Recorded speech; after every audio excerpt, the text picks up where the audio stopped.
All right. We should be live now, and everything should be set up properly. So if you're watching, thank you so much for watching, but it's probably just me on my Well, own you stream. That's you gotta fine. give it a minute. Give it a minute. Yeah, populate. Come on. Percolate on the Twitch. Anyways, so before power went out, which was super unfortunate, power didn't come back until like 1:30 in the morning. Really great. We were going to this place known as Helvarig Peak, which is kind of a larger mountainous area within the northern Frosthorn Mountains, that was known for Ithrin's ancestors. Okay, so that was what some of the Frost Giants were communicating through the kind of lineage of the White Dragon. There's a significance to Helvarig Peak.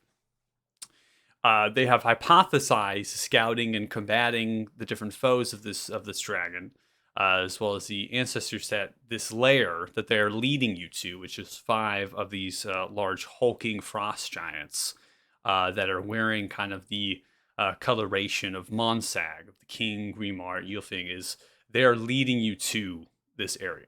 Right. They're not just going to send you off into the mountains by yourself, hoping that you can find your way to this peak. They're kind of leading you through.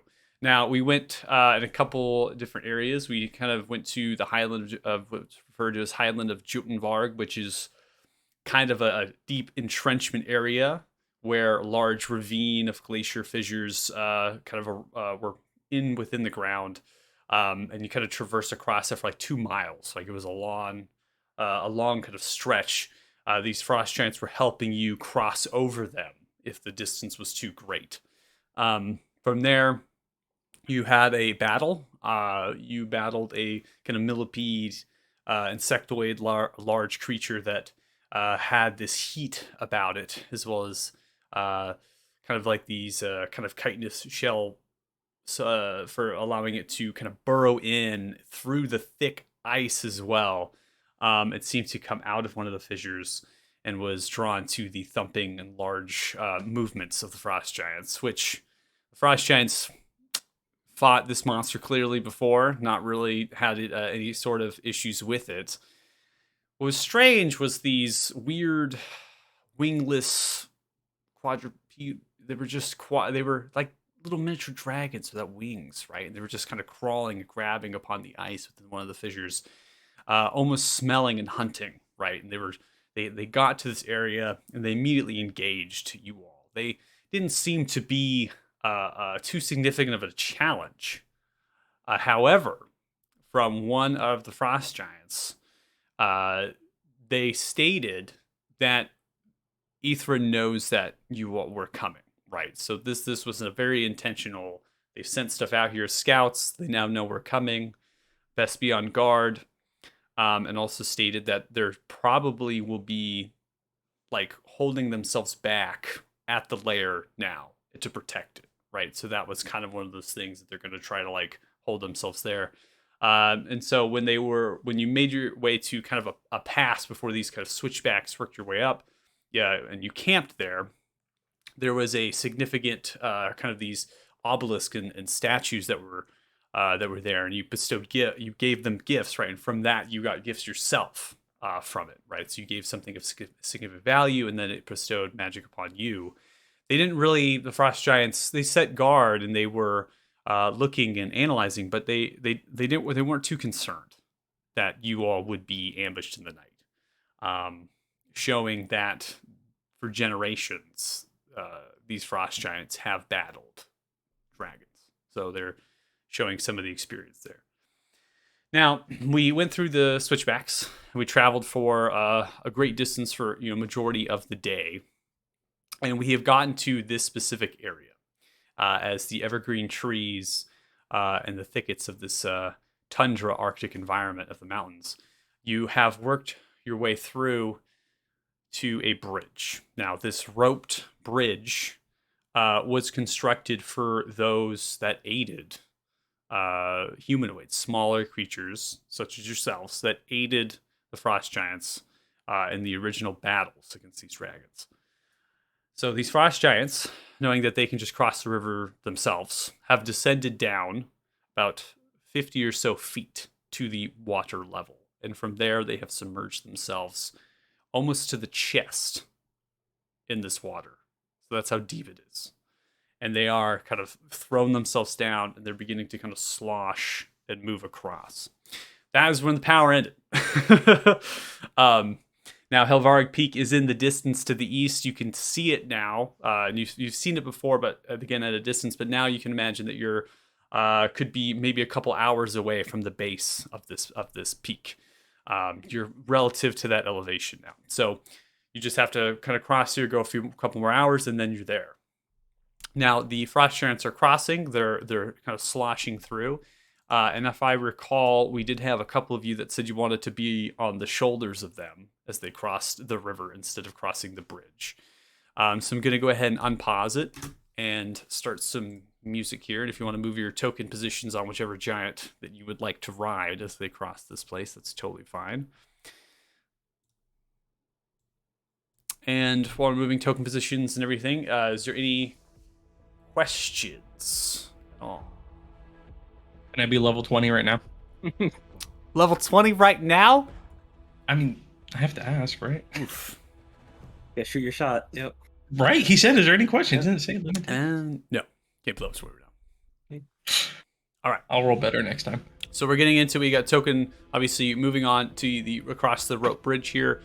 As you are crossing, the snow itself kind of is shoving the bridge down towards the center, and you're kind of walking through. You notice that some of the actual planks are loose and slightly broken from the snowfall and the just non-repair of this bridge for no reason. There's no reason to repair, right? So you're finding that you're having to navigate kind of over some things, but you're able to go across it without having to do any sort of check and whatnot. It's at this point you see as the frost giants. I'm going to go ahead and move them. They're going to get to a position about here. So I'm going to move you, Ferox, with them. They get to kind of the midway point as they're kind of crossing. That one of them begins to kind of grab the great axe and look towards the north, kind of sloshing and staring out. And I will give Linus a check because I believe we sent the familiar out to do perceptions. So I'll give Linus a check, and then the rest of the party as well at this point. Roll perception.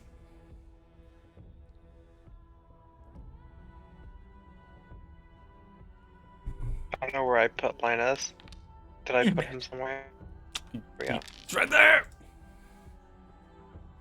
He's hidden in the waves. He's small. That's a small token.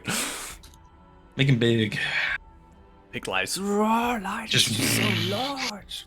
Linus takes it like 20 squares. Okay, so we had 23 from Kyler. Nice. 18 from Kane. 16 from Ferox. 23 CJ. 16 Linus. So it definitely looks like everybody, you're able to see what this frost giant that has turned, rotated its body towards, which is a kind of a large snaky dorsal fin that has now moved itself, just kind of crossing around the rock right in front of it. The large and swift current is actually pulling itself through. Grabs the great axe and begins to yell out into the air as the other frost giants kind of turn and kind of look towards it. One of them in the back end begins to yell out to cross the bridge. And as this creature begins, it just completely, I'm going to go ahead and pause it, as this creature kind of pulls its head out of the water. And it appears to be some sort of serpent of some kind, as it shoves its head out of the water, coming out about 35 feet. Most of its body still underneath the water itself. The giants begin to say something on the lines of like Jormung, like, traditional, that this is a serpent, that they seem fearful as they do. So they're telling you to run across the bridge. And with that, we're going to go ahead and roll initiatives. Uh-oh. Son of a bitch.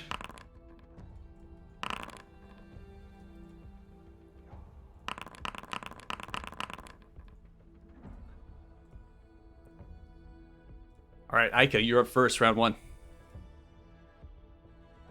So do I see it from right here, or is this rock in the way?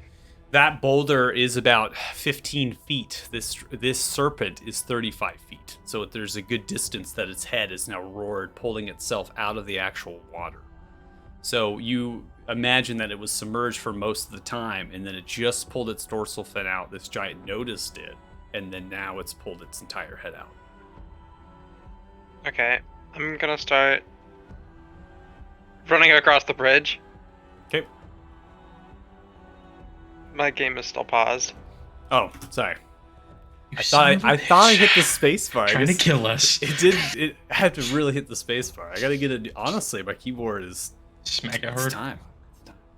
Well, hey, Christmas is coming up.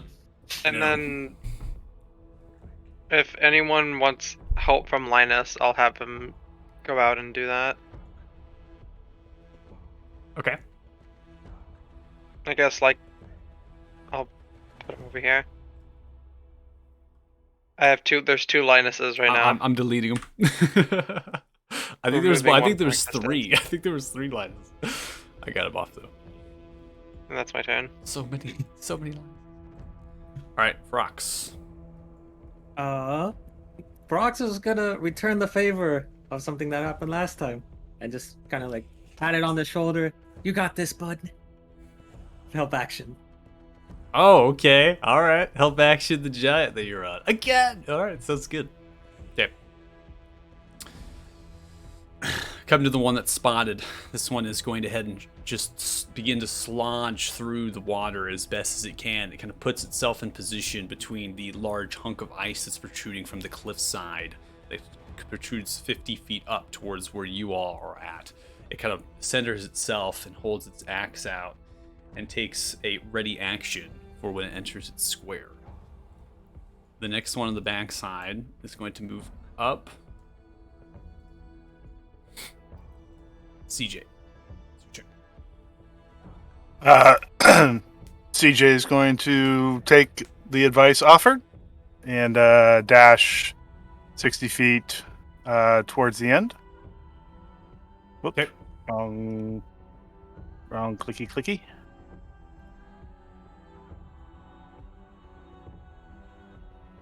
And since that was dash action, maybe I don't want to give a bardic inspiration to one of the frost giants. Maybe does that All right. work? Yeah, which one? The one that's closest. Good luck, Alright. dude. This one? Okay. Bardic Inspiration. Is that what you do? Good luck, dude! I like it. Yes. Now that you are now the furthest upon this bridge, I'm gonna actually have you roll a perception check right now.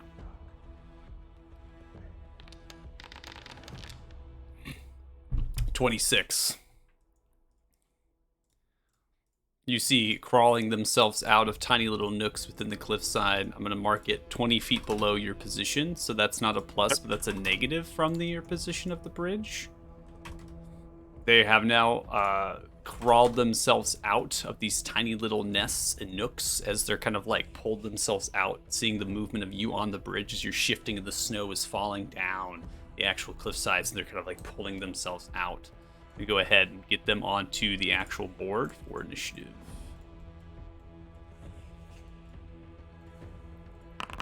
Anything else, CJ? Bracing myself, I end my turn. Kyler, you're up. Oh, don't clip my token. I'm gonna move 30 feet. And then I'll dash.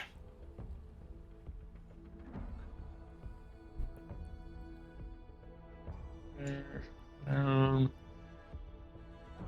gonna push Ica over on the off the bridge. And then I die. No. Wow. I don't know what to say to that.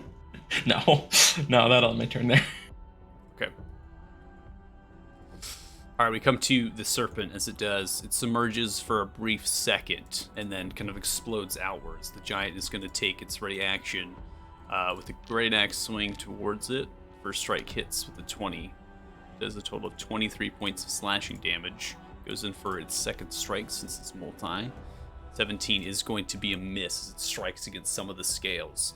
The serpent wraps itself around its legs successfully with a constrict. As it does, it kind of grabs the frost giant's legs, and then in a split second takes the frost giant into the water, and both of them disappear underneath Oh the surface. Inspiration.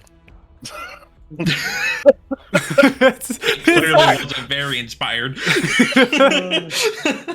First spider is going to move to its full movement speed. As it does, it gets to this position and turns and looks, kind of pulls up its two kind of mandibles up at its front, kind of rears itself, getting ready to almost kind of jump over the rope and come towards you. But that's its full movement. This frost giant that has the help is now kind of looking unsure of where it is or what to do. It's going to take a dash action to get across here. So I think its max is 40, so it's going to go 80, shoving itself into the ice. And move you with it there. As it's just kind of sloshing through it as fast as it can to get on the other side. Kane, it's your turn.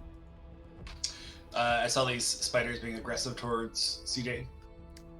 Yeah, you saw them kind of come out towards the snow kind of falling and the movement of the bridge as CJ moved across it, and now one has actually officially come out of its kind of nest in the rocks, come on top of the snow and kind of pitter-pattered a little bit, and then raised its mandibles up, kind of getting ready to run at CJ and go over the actual rope that is lashed to the pillar. Okay, I will move up there. And cast a sacred. Yeah, we'll do a Toll the Dead on it. Okay.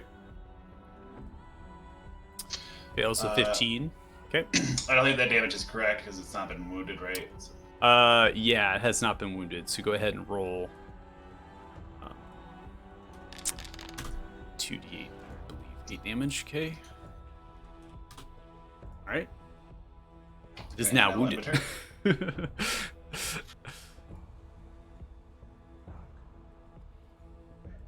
Alright, so it's gonna be 40.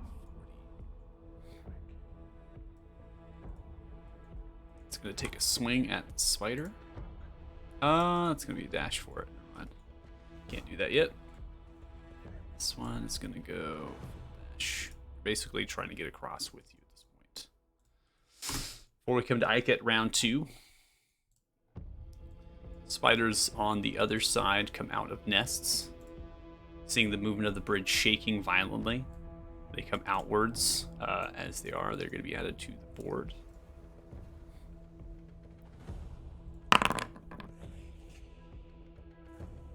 All right, Ike, go for it. That's a lot of spiders. Yeah, let's see.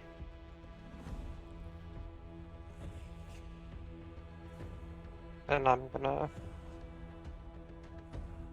gonna run over here, dashing, and then tell Linus to Push. probably help CJ, Okay. and that's gonna be my turn. All right, Brox. Okay. Let's throw out a twin cast here.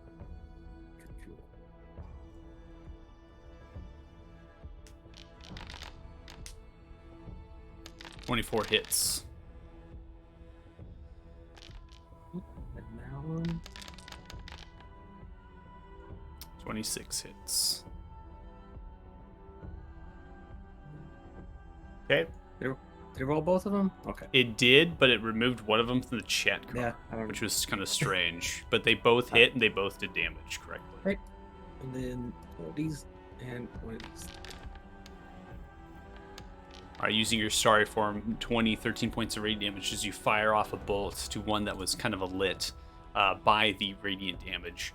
As the 13 strikes, you go straight through the center of its abdomen, kind of splits into fragments. As it does, it falls down and hits the ice with a large smack and is dead. Cheering on with this guy here, like, come on, let's go.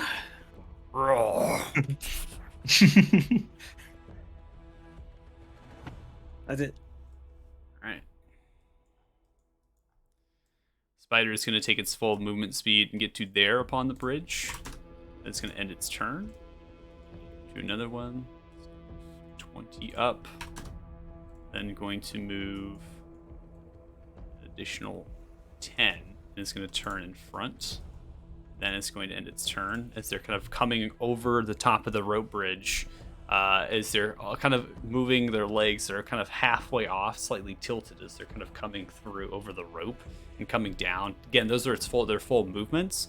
They don't seem to be taking any like dashes upon the slipperiness of the wood and the snow. They're kind of like still moving and suspicious of what's happening.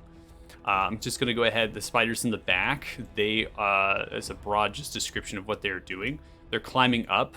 And then these ones particularly are actually going to cross the bridge. So they're kind of climbing up and then they're coming towards the bridge, either underneath it, on the sides, or over it. So those are the broad descriptions there.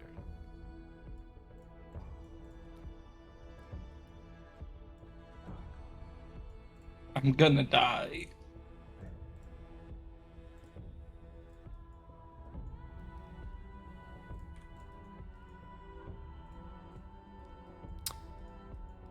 This one's going to move 20 feet.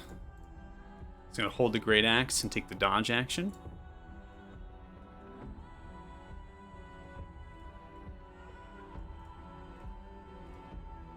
All right, CG, you're up. CJ's gonna try this procedure.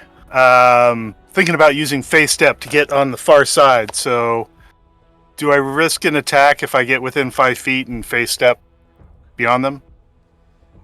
Misty Step? Same thing. Yeah, it's the same thing. Yeah, no, so that does not take an attack of opportunity if you go inside their space and then you phase out.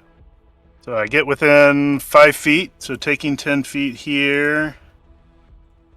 Double check one creature. Oops. Get within 10 feet. And then pick one creature for this within 5 feet before I teleport for a wisdom saving throw or be frightened till the end of my next turn. So I'm going to phase step 30 feet from here. Okay. 1, 2, 3. So it's a wisdom saving throw, correct? Yes. Okay. So that probably the top one. Top one. Okay, I'm gonna roll the save Enter. for it. I don't need to know your DC. It failed. It's fine. Fair enough. I will keep going. I have another 20 feet, so take that 20 feet. And spinning on my heel, I whip out a long bow. Maybe. Okay. Yes, longbow targeting again the injured one. Okay. Got it. Advantage on it. You do. Hold down Alt when you click. Thank you.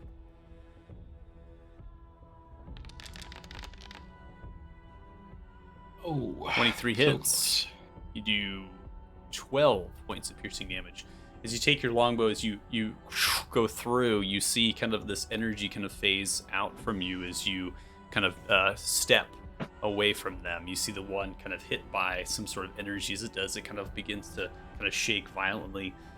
You take the advantage, you spin around, firing the arrow, landing inside of its actual thorax, center of it. Just goes straight, the large thunk.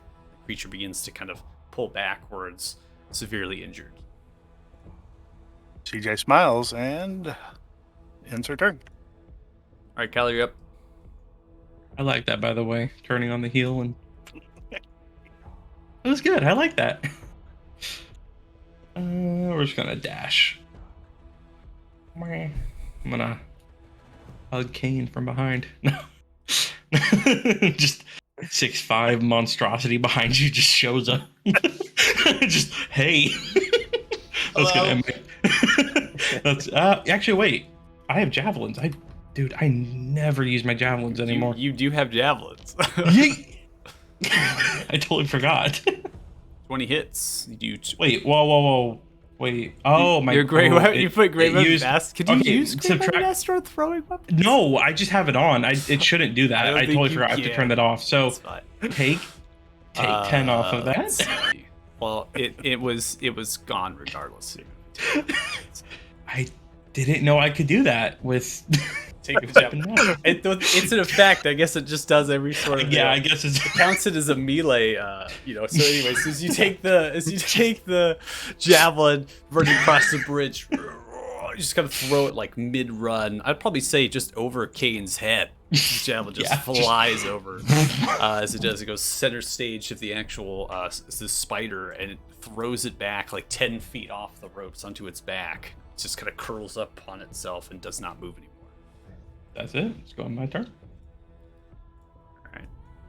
See as once more the serpent emerges in front of one of the giants. See the giant kind of raise backwards as the serpent kind of rears, goes in for a constrict upon its legs. This you can't see, but you can see the movement of the actual water kind of wrapping around its legs. 21 does hit. You see the giant's kind of grabbed forward.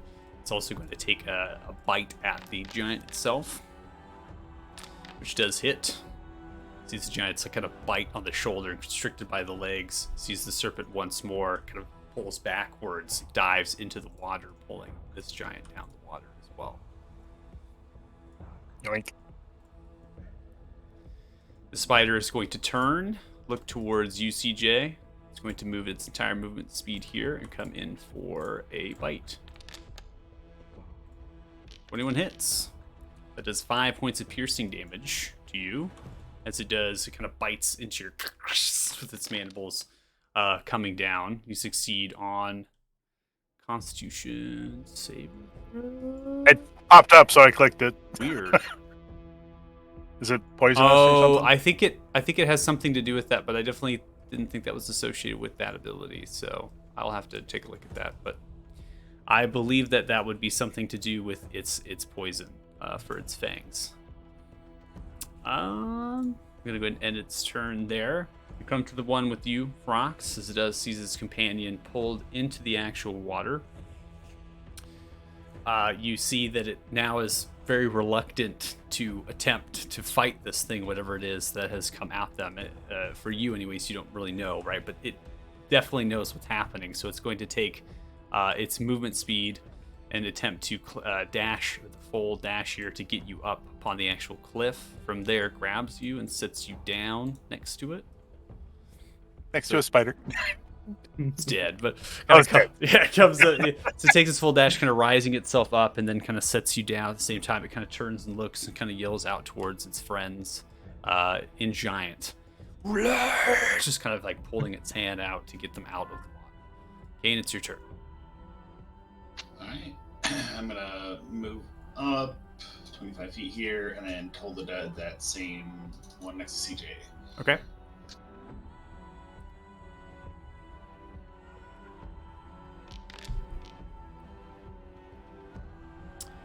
Alright, 8 points of damage. The creature does fail its saving throws. You see kind of pull back as you toll. Shadowy energy kind of comes about as it's kind of vibrating back and forth a little bit, but it's still alive. Seeing the monsters coming running towards us, I'm gonna kind of yell back to the group, let's get across and cut down the bridge, and then I'll end my turn. Okay.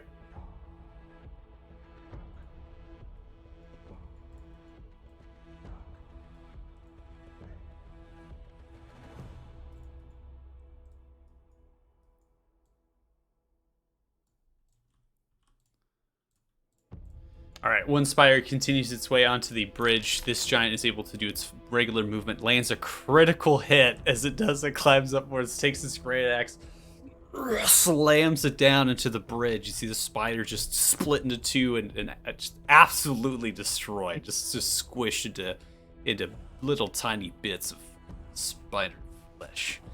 Now, yeah. Kane, it seems, indirectly did exactly what you were yelling for, as the one rope kind of snaps backwards. Some of the planks kind of go there. Ica and Kyler, you see, as it kind of now shifts slightly to the right, but is able to maintain its position as the giant kind of grabs it after it's cut, kind of holds it back up.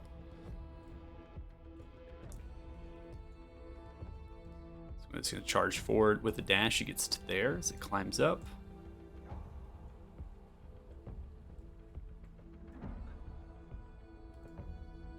Ike, it's your turn. Going to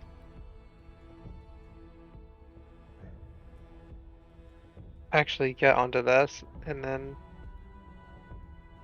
bonus action having Linus help see. No, help Ferox, Okay. and that'll be my turn. All right, Frox, it's your turn. You are being helped by Right. Linus. Let's try and pew pew this. Come on, Linus. You pew it. Oh, okay, we'll do it. We got it. Don't worry. Ooh. Twinkle it. Yeah. 9 points of fire damage as you kind of alight one of its legs and it creeps up to its center chest, still alive. It begins to pull back, kind of hopping just a little bit on some of its right back legs. 20 hits, 10 points of radiant damage. You shoot underneath it, it kind of flies 5 feet and curls up on its backside. It's dead. Oh, this wasn't so bad.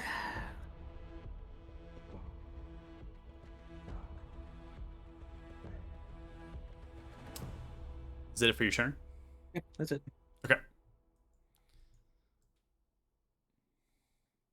60.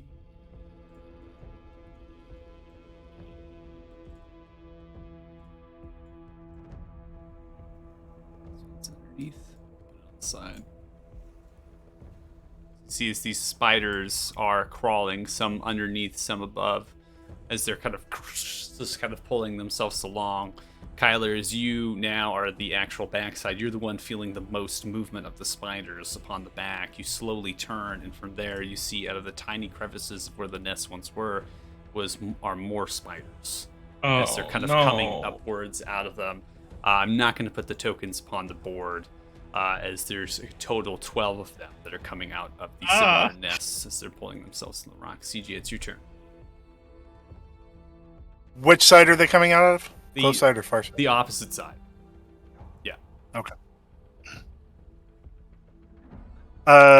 Targeting the one spider that's on the bridge. Oh, that's dead too. Are there any live spiders on our side? No, you have killed all the spiders on the side. Very Help quickly, me. actually.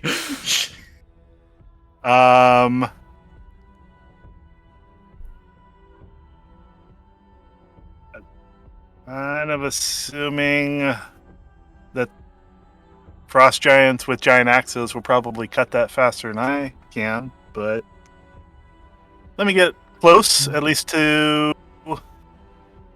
So take my 30, get in range, and prepare to help the closest frost giant with Okay. cutting, Okay. Sounds good. and that'll do it. All right, Kyler, it's your turn. For 3 straight rounds, baby, we dashing. Here. Can you pull Aka with you? Get him off the bridge. What? You can pull Ica with you if you want. Sure. Yank that lion bastard with Right, me. grab Ica. Chuck Ica off the bridge. That's why I hung out back there anyway, was because of Ika. Just in case something bad happened to me. Yeah. You think I didn't cross the bridge for a reason? I hung out with you. Alright, you're with me now. Anything else on your turn? That's it, baby. All right. Submerging itself out of the water, explodes its head outwards, pushing against the actual bridge. Cade, you begin to shake up to the actual bridge as it bites into it, begins to yank it, throw it. The frost giant holding on to it, the other one on the other side of the bridge, grabs hold of it as well. However, you are being kind of thrown up into the air at this point. This is where we're actually going to end combat. As Cinematic. Kane, you attempt to jump. Make an athletics check off of the bridge as you're getting yanked forward, being kind of shoved upwards, kind of smacked up like this, right? I want you to make an athletics check to jump, and the frost giant that's holding the rope is going to drop the axe and try to grab you from the air. Awesome. So athletic check. Correct. 10. It's good enough. So I was looking for anything but a nat 1. So, Cadence, you get smacked. You kind of do.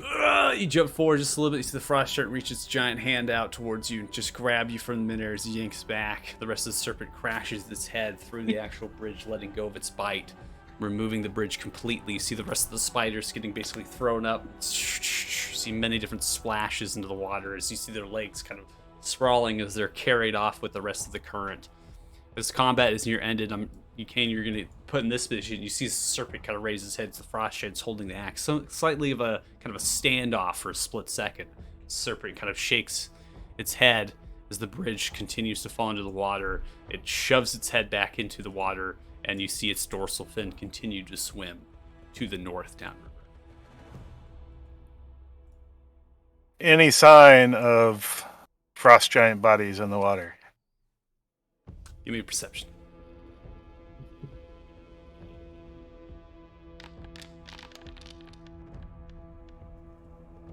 Levin, you don't see much, but you do see what you resemble to be kind of a slight frost giant boot.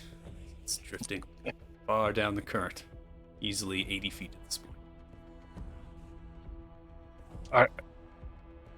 Can we save your friends? I say to the closest frost giants. Turns, looks.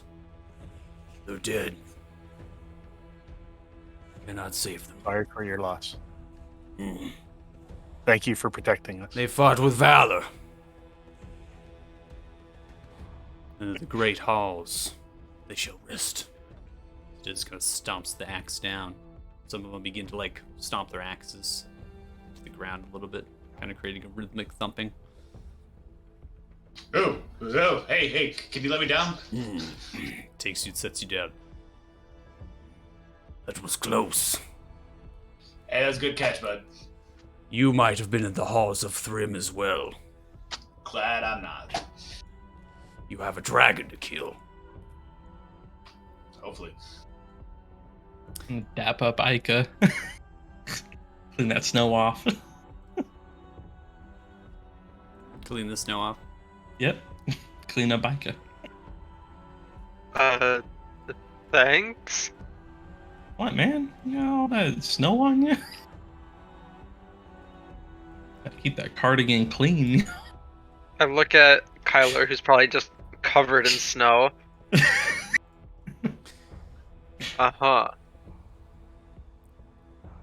So as the We should bridge, as the bridge is removed, you see as the frost giants stop their rhythmic thumping upon the icy snow. Spiders lay dead. They continue their march, headed east for the peak.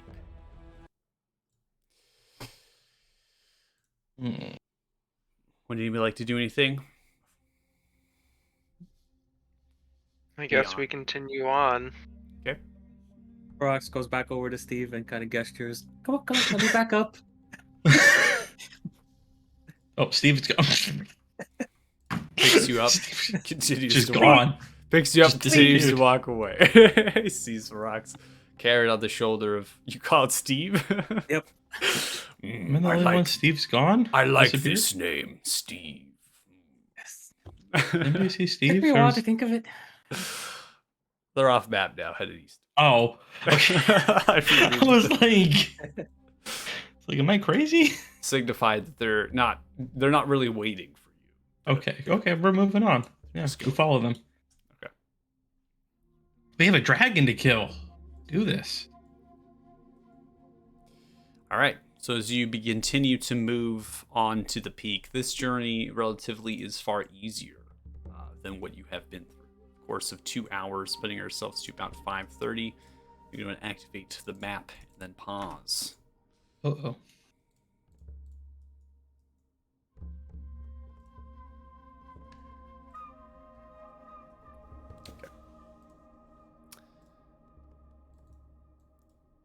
So after 2 hours of travel through a now made ravine, so you have the trees in the forest as they crawl upwards, and you go between these two cliff sides. This ravine is shallow, maximum 30 feet to either side of the cliff sides. Different rocks as they fall.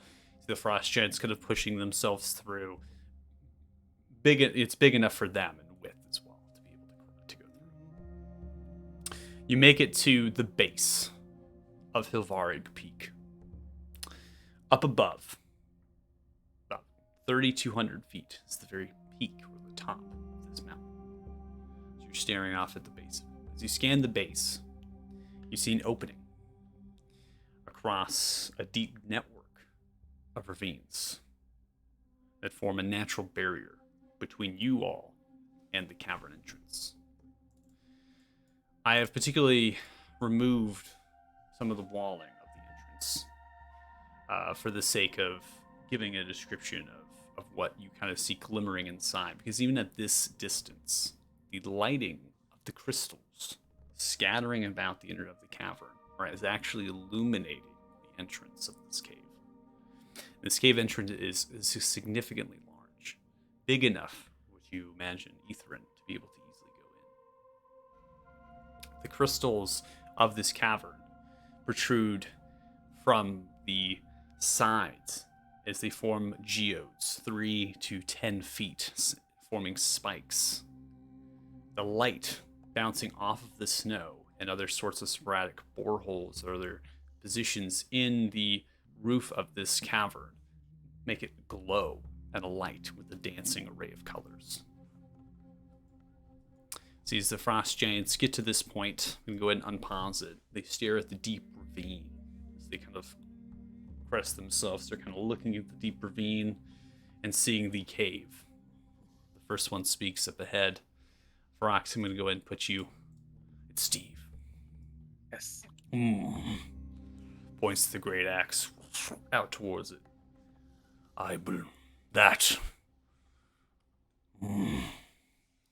That must be it. Hori draws near. Kind of smells the air.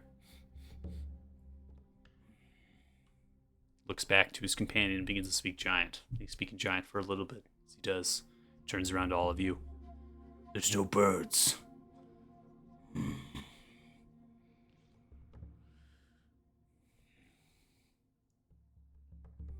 Okay.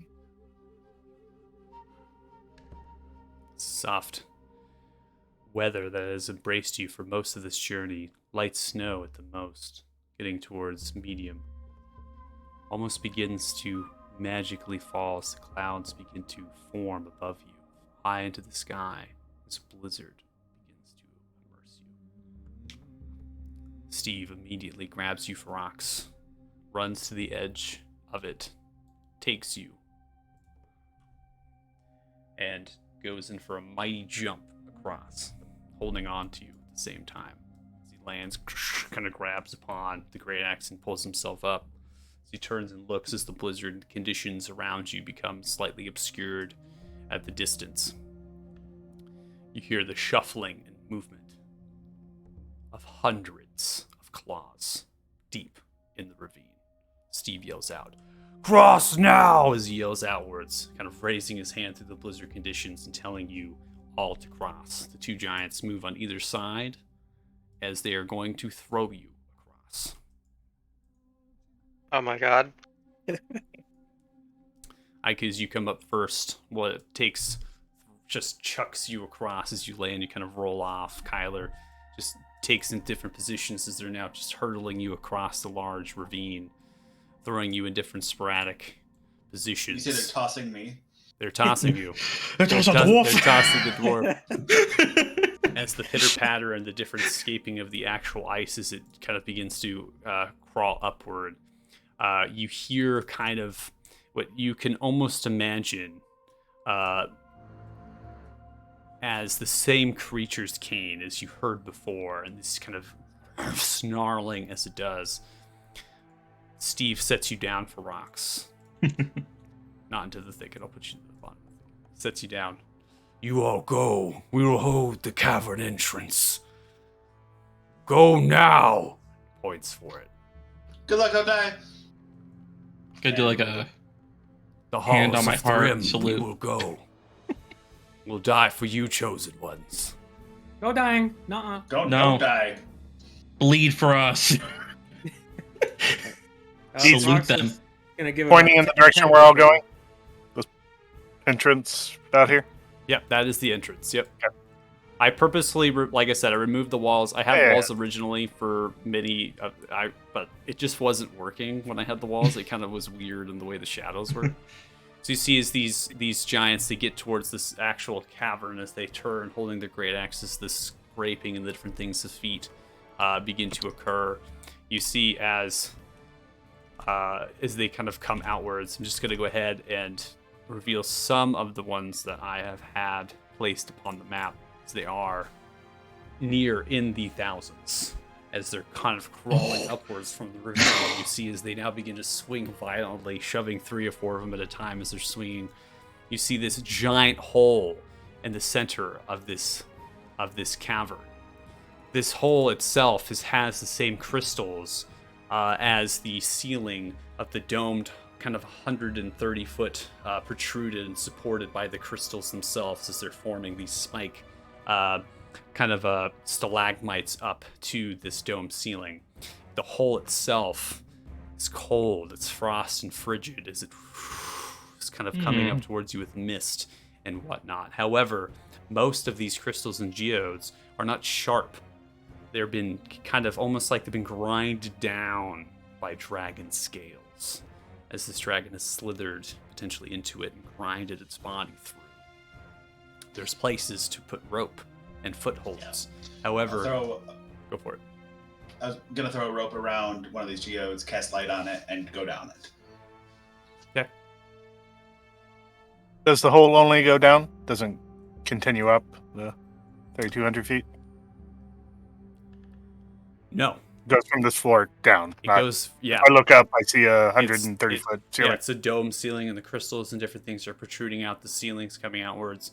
At the center of the cavern is just a giant hole with the crystals themselves that are now flat. You see Kane casting light upon the rope, tying it off as best as he can, begins to repel downwards. You notice that the light of your rope and your spell just goes into the darkness. There doesn't seem to be much else. However, with the light and the way that these crystals interact with it, it provides much greater light, upwards to maybe 600 feet. But still, you don't see the bottom.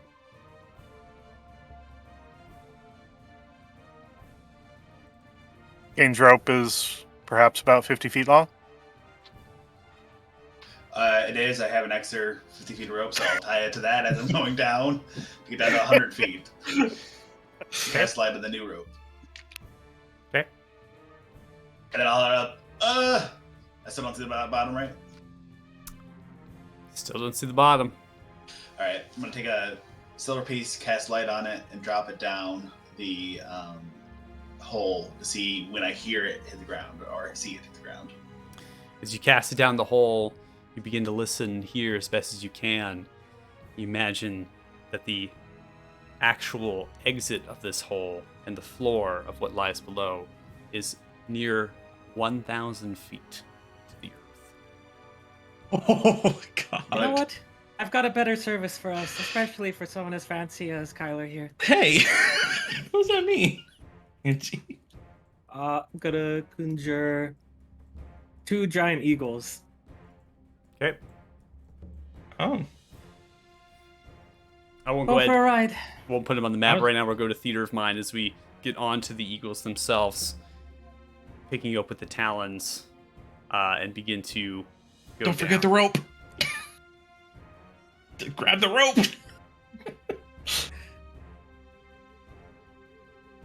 So, these giant eagles, as far as what they can carry, if I remember correctly, say 1 or 2 people with their weight and strength. Uh-oh. Is it? Did I get it can I- wrong? Can I climb down this hole? I think They're there's large. I think that they're large size, which means Mhm. one medium size can get on them, but they also Okay. have enough strength as well to carry with talent. Oh. I think you can have 2 on each of these eagles. 2, 4. Okay, never mind that. We'll just go with giant elves. I could summon more giant elves. Well, perfect. How many giant owls can you summon?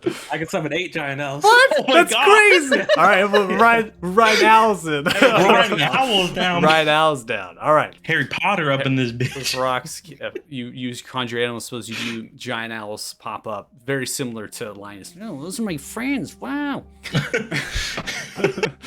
As you get upon the owls, you begin to kind of go down. Kane, you upon the rope and your silver coin, you are able to kind of get off the rope and get on one of these owls if you so choose to, as you go down. Yep. All right, here we go. We're riding Big Linus. Big I like to laugh. imagine they all sound like Linus, but just a deeper voice. Oh god, it's like echoing throughout the tunnel. It's like a big Chungus version of Linus. All right, I'm also going to grab. I believe I have those giant owls. Let me make sure here, though. Give me 1 second. So you can say you can summon 8 of them. That's- That's a lot. God damn, that's a lot.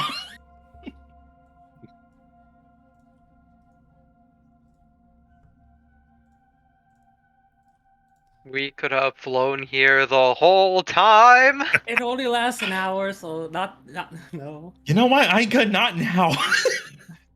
I'm just saying, I Yeah, I still know, don't you're have just- shoes. And it's cold outside. Go see a cobbler. We haven't seen a cobbler. That's fair. I guess I could always get like the frost giants to make me big shoes. That is true. They could have done that.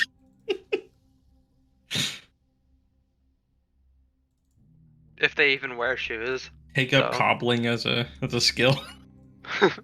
I'll make my own damn shoes. Just make my own damn shoes with blackjack and hookers.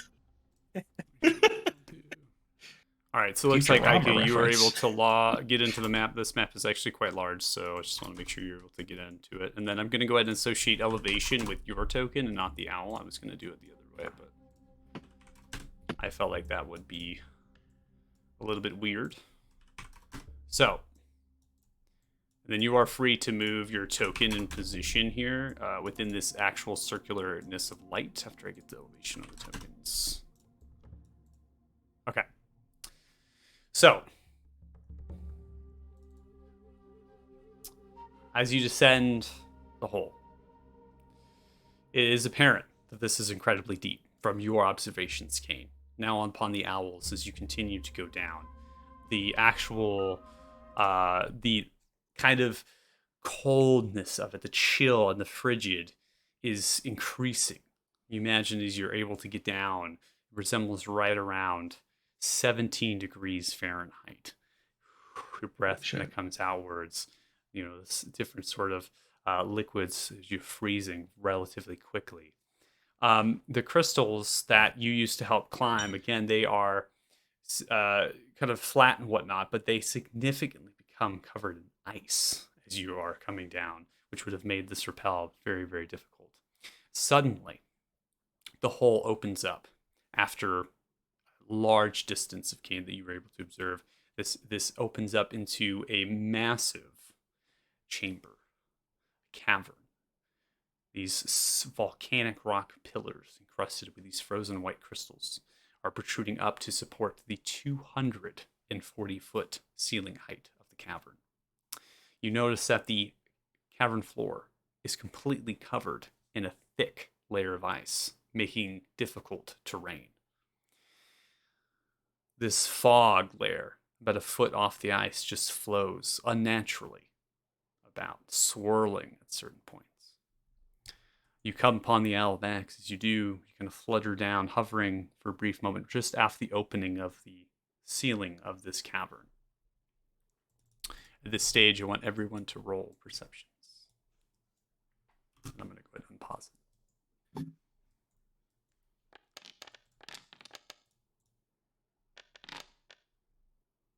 DJ, that would have been a natural 20 if you didn't knock my dice. Kidding. Lame it.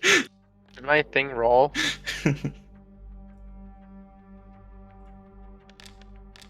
I don't believe it did. I don't see anything on there. Nope, nothing. Fun. It's a natural 20 or a natural 1 with you. So we'll see try which one rolling we it get. again.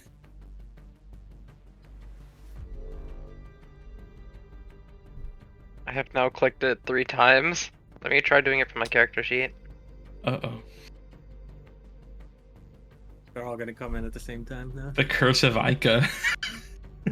For real. Is your internet still I mean, my internet should be okay. Walmart. okay? Hey. I'm getting them now. 20 is your first one. So if there's a third one that comes God, in, it's gonna be shooting them out Just like dice 8 everywhere. million of them. I'm gonna roll some dice to see if the server is lagging or not. It's probably just lagging for me. Yeah, I think it's Because- lagging for you because my dice are rolling instantly. So, all right, let's hope you might. I don't know. Maybe a refresh would help. I'm not sure. The map is incredibly large. So Ica's just came up here, I can see. yeah, I got 2. We got 2 perception Yeah, checks, but yeah, I guess 2. I just clicked 3 times. All right, Wait let's for get the the- last one. if let's it comes get the an next issue, 6 we going. can Let's just always keep it going. I can always roll for you, as well. So in case that there is lag, one I can for you. In case. So perception, we got a 20 perception from Ica, 20 from Kane, 18 from Ferox, 12 from Kyler, and 14 from 28 CJ. for me. Yeah, 28 for you, Kane, right? 28. Yeah, 28. 28. Oh, I'm sorry. I think I was hearing you say 20. I'm like, what? No, sorry, 28. I'm sorry. Bitch, I rolled a 28. Yeah, I what? rolled a 28. I rolled a 28. Yeah, I'm rolling 28 something here. Come on. That might be the most aggressive I've heard someone say. I rolled a 28 in perception. No, it sounded Kane, like 20 to me. you And I are- No, it's not just you. It did sound like 20 I, for me. I will agree to that. I sometimes will slur it. Don't worry. It's 28. I will enunciate. I'm like There we Bat. go. Good I'm job, Bat. I'm man. Batman. I'm Batman. Come on. So all I right. want to So give you inspiration. You're Batman. yeah, we're the Batman. That was the Christian Bale. That was the common thing. We can't enunciate. Yeah, Enunciate. yeah, I know. Um, So Kane, you are the only one Oh, bullshit. who can see this dragon. Oh. Okay. Can't technically see him because I can't see him on the screen because of the limitation of the vision. You have it limited by a certain sight. Should we do theater of mind? No, I'm gonna tell you Oh, why okay. you see the dragon. Just Oh, a second. okay.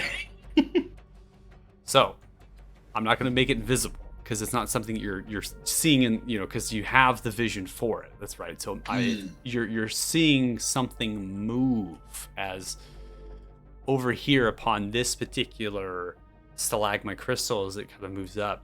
You see the shimmering of the crystals as the light bounces from something, writhing through it and around it. But again, you're not seeing it. Right to you, it's still darkness, but it's that glimmer of light that's shooting off. See something moving in the darkness a little bit. Correct. Good. Yeah. All right. I kind of like just try to silently get the attention of my allies and point over in that direction. So, and do we notice it if he points it out or no? It's just still darkness. For you, it's darkness. Yeah. Hey, will my owl follow me? Will it go with me? Yes. Yeah. I will. I will move the owls with you. So I'll fly to if it's within my range of dark vision, and then try to throw a silver piece of light in its direction so everybody else can see it. Okay. This What- owl what can a fly guy. 60 feet. So. Oh, So how far do you want to get to it? But how far away did I see it? Yeah. So I'm gonna go ahead and drink the. You should be able to see my My dark ruler. vision range is 60 feet, so as close as I have to be able to see it. Okay.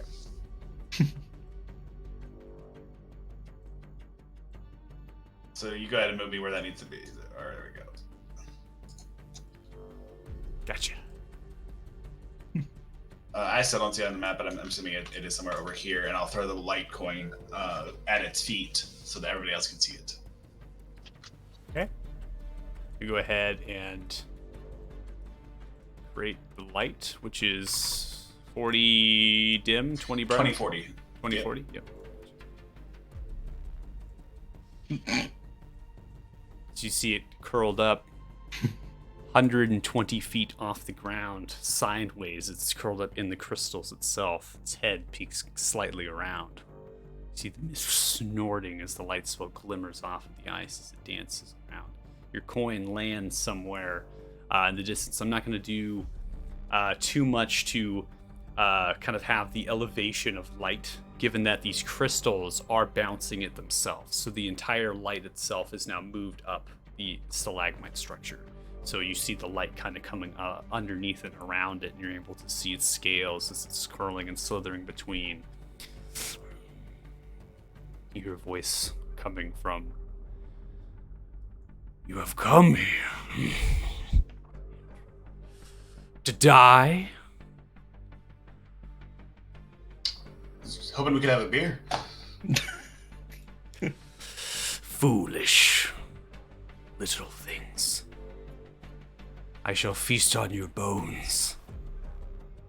You took my line. You see as it takes flight, pushes itself off the crystals, goes into midair 120 feet. At this point, everyone go ahead and roll initiatives. Yes. Yes. See you on the other side, boys. See on the other side, Bray. Wow, I rolled good and everyone else is rolling even better than me. As Oh, is am I tradition. 240 feet off the ground right now? Correct. Oh, You're good. on the surface of the cavern.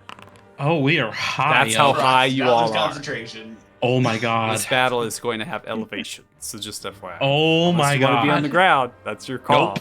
Nope. That's all I needed to know, baby.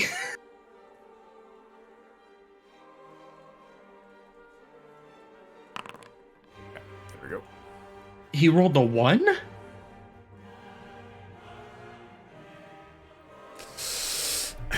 All right, we're gonna go ahead and begin combat. CJ, round 1, at the back of your owl. I'm gonna go Fuck ahead. no. I will move the owl with you, so do not worry about controlling the owl up until the point you want to dismount it. I will have the owls move. And Farak's there at your command. So every time you want to drop these people on the ground, you can. But they right Okay. now they are following the orders of the rider. I'm throwing it out there. Just drop us. Later, guys. Can I predict what the owl's speed is? How fast can I move? The owl 60. is 60. Okay.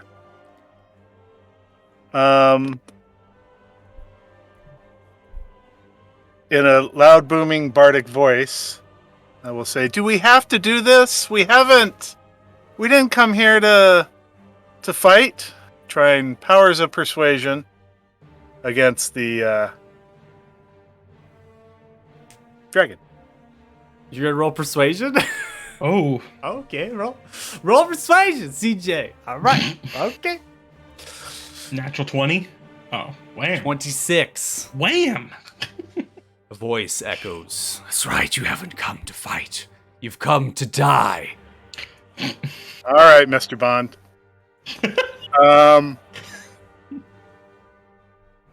I'd probably is persuading an action. They just It is. use it. Yeah. It All right. is an action. But I can still move, so I So will move. move Mr. Owl kind of over this direction. So, Taking yeah, so move your move your Regular. token. Move your token, and I will Yeah. follow it with the owl. Oh, I think I clicked on the owl. Yeah. So wherever you want to go, you move, and I will drag the owl. 60 there. And for the sake of it, I'll put the owl to the left in case there's any clicking issues. And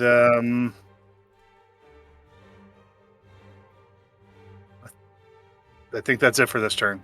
See if I can get some Okay. position. So- Is the northern edge that looks flat? That's a wall. That's correct. That is a wall. Right. Yeah. These are large, giant walls that are coming and then doming at the top. You are 240 feet. So you're on the ceiling, basically the top of the ceiling. You're kind of gliding underneath it right now as you head north. So giving you a visual. So if you want to go lower, you have to use some of that 60 to go lower. Yeah. I'm okay with my position. Okay. I think I'm out of useful actions. So Right. next round, it's on. Okay, Kane.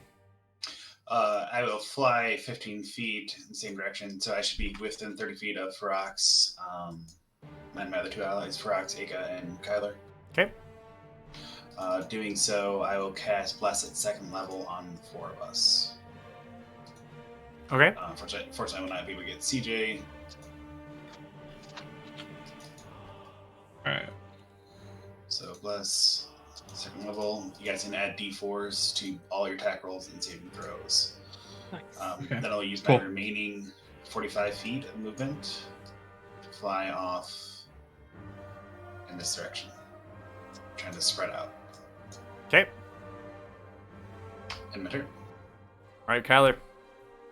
We're going in, baby. We going all the way in, dash, and I yell, "Face me, Ithrin!" with If the you- Bane of Barry-Thune drawn. Okay, so as you draw the Bane through and the whistle of the blade as it comes outwards, the vibration shing, begins to echo throughout the entire cavern with the high-pitched kind of whine there. If you do dash, you have 120. Oh, to the that's hour. right. So just That's an right. FYI. So, I'm gonna go right above. Oh, holy shit! So you're above now. I am above. Okay, you're flying above. You see Kyler riding the owl, flies above the dragon. Okay. Up on its back. Can I tell him to let go of me? Yeah, how are we writing these? Are we on Yeah. back or You're on the back. claws or? You're on the back of the Oh, owl. we're on the back. On the back. Oh, okay. Okay. You jump off if you want. I'm gonna jump off. Tyler, don't be an It's idiot. 120 feet drop. It's 120 feet drop, and according to DMG rules, you won't fall on that. So if the dragon moves, it'll be like a couple rounds by the time you actually get there. You'll be like free falling. I will take that risk. No. I will probably No, I'll probably no. say just because of how long it'll No. take, it's not feasible. If you're intending on the back of the dragon, it won't be feasible to just drop at this point, especially with the dragon moving. I do want to get on the back of the dragon, so for now, I will stay here. But Okay. It's probably better for you to stay up in the air anyways. I think it'd be more fun for me to be free flow. Oh, holy shit! Okay. What? Wait, do I need to roll this? I will. You're not in the range. You I'm will be canceling. targeted because of elevation. You can cancel the roll. It'll I'm probably, canceling it. It'll still make you roll, but I will go ahead and put the. I canceled I it, will yeah. undo it. So don't worry. Okay. Yeah, that's why I didn't want you going up to it. You were like, So I'm gonna go up to it. I'm like, I'm about to fireball Don't- that guy. Don't don't walk worry. up to it. I have, unfortunately, I have no way of helping out with the elevation as things stacking. I will undo anything, so don't worry about it. So throw away as best as you can. So Ike on the back of your owl, you launch and hurl the fireball as you throw it outwards, kind of shoots through the air, and then detonates in the actual air of the cavern. A large shake. As it does, you see the dragon pull its wings back, saving itself from most of the damage of the blow. And as it rights its wings, you see it kind of look up towards the actual ceiling above you. And one of the spikes begins to pull itself out of the cavern magically and detaches, falling. Please make a dexterity saving throw. Mm-hmm. There it is. 7. I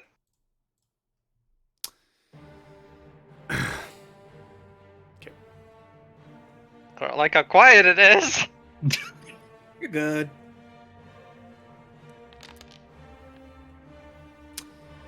Aika, you take Yes. 9 points of damage as the ice spike grazes upon your owl. The owl turns and twists as you hold on as best as you can, getting out of the way of the spike. As it does, it continues to fall. Still falling, has yet to land. I'm assuming that D4 doesn't change that. You can attempt the D4, but even with the 4, it still won't change it. Okay. I tried. And Looks like the I'll dragon get- took damage though, huh? I'll get Linus to help. Where's CJ? Drop the middle. Um, CJ is over here again, vision wise. CJ's in the dark. Oh, I don't. Yeah, I don't Yep. see. I don't see CJ, so I guess I can't send Linus over there. Linus is gonna go help Kyler, I guess. Okay. I love it, Kyler. I guess that's That's Yeah, like he's a like- dragons team. He's like, Linus, make sure he doesn't die, please, for like another 5 minutes. keep him alive for the love of God. I know you're small, but just do what you can, please. I grab onto Linus's talon. Keep me alive. Yeah, Anything else, Ica? that's my turn. All right, come to the giant owls. These three in the back are basically just gonna go to like a lower elevation, and Okay. they're gonna just be taking action to catch anyone that might fall off. Okay. So lower elevation here with full dashes. Is that what I'm assuming? Well, no, I can't use a full dash because the action is to just swoop in to see and if anybody falls off. Okay. I will go ahead and mark them with elevations based on how far they've moved. Yes. I'll get this one at 210. Why not? Okay. That's it. All right. Rocks, you're up. Okay. Well, seeing as the fireball did some damage. Here. First thing is debate this. So dragon form helps with concentration, Okay. and then I'm just going to got a target. This guy. Then shoot out a guiding bolt. Okay. 11. That is going to be a miss. T4 probably wouldn't help that, huh? You can roll it if you want.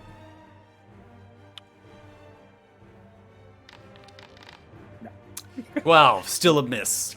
As you I'll do it. fire it offwards, channeling this energy about, shoots like a shooting star as it strikes through. Dragon just curls its wing 1 second as it does it. Continues to fly to the back of the cavern, yet to explode.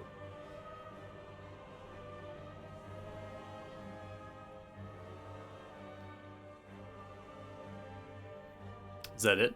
Yeah, we're good. Yeah. Come to the dragon.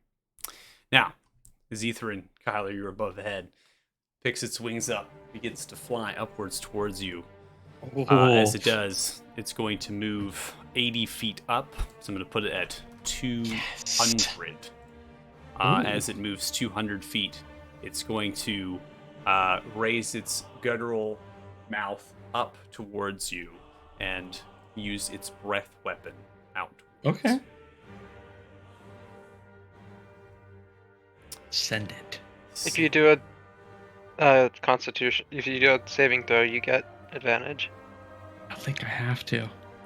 I'm going to go ahead and try to turn it in a way that is going to hit you, but it's, again, this is the elevation wise, so it doesn't hit anybody else. So I'm going to try to make it manipulated. So, and I will reduce. What's the damage? Oh, I have to make a Constitution, Add a d4. and then plus Yep. D4. Yep, add a d4 to it. Oops. Linus gets fucking obliterated. No. No. I undid it for Linus.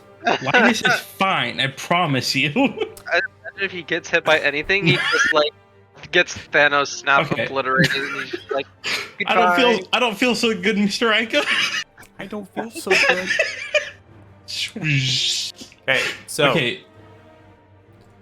as the dragon rolls its wings up, picks itself upwards, blowing the blast up towards you, freezing most of the cavern solid. You see the owl, even saving with your saving throw, is still frozen in place you are completely immune to the Ah. damage. As you do, though, the owl grabs onto you with its talon completely frozen, but then Oh, begins God. to dissolve and disappear. Kyler, you will be in a free fall on your end, your next turn.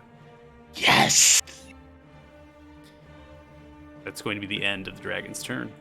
CJ, you're up. I'm getting Dark Soul 3 vibes here, baby. I'm gonna fall on this dragon's head.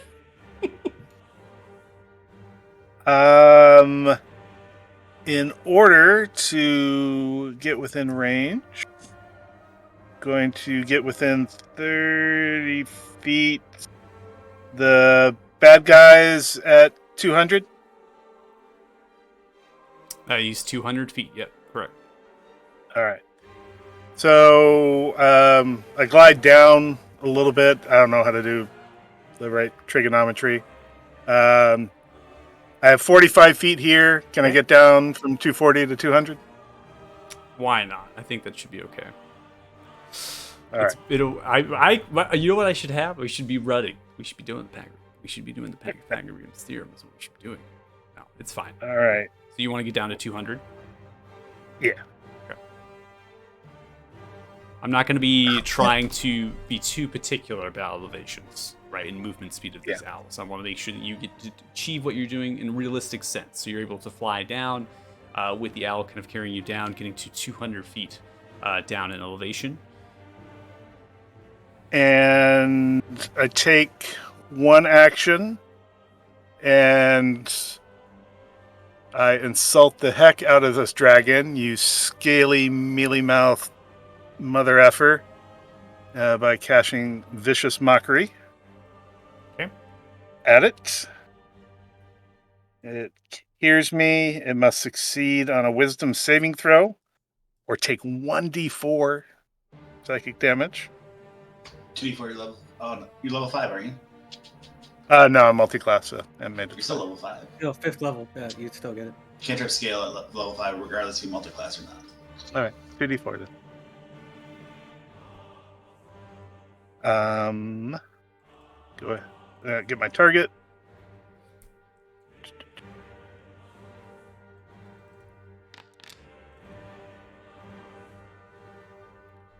All right, Vicious Mockery. The dragon, Ithrin, succeeds on its saving throw, the 21. All right. Well, I will still take Action Surge. I don't know if it does anything to cast that, but I will do it. Features Action Surge. Use it up. And then concentrate with a hideous laughter on the big baddie. Okay. That's a D6, correct? Tasha's hideous laughter, succeed on wisdom or fall prone. Doesn't work on intelligence of 4 or less. I assume this is more. It's asking me for a slot, but the description of Tasha's doesn't. Yeah, it's a first level spell slot. Yeah, Should should be be Yeah. first level. Okay, so Tasha's the laughter comes out as you action surge. The DC 14 wisdom saving throw succeeds with an 18. Okay. Then nothing happens this turn. Okay, so CJ, as you fly down with your owl, you begin to try to mock at it. After that fails, you action surge out to try to get it to fall prone, getting it to laugh uncontrollably. The dragon does not falter. Stiff sense of humor. And my turn. All right, Kane, you're up. Hey, DM, you tell me if I can do this. I'd like to fly my owl down in a downward angle to get within 30 feet of the dragon. I think we can make that happen. Think or you will. So about here-ish, right? Yeah, hold on, my game is being weird. Whoa. What the fuck? Yeah, it's like stuck right now. Yeah, the owl's trying to go like 85 Yeah, feet. it's like over here. It's like sticky on right now. I'm gonna refresh. real quick. Okay. Owl doesn't agree with you, Kane. It did not agree with that movement. It's no, bro. We're staying all the way back here.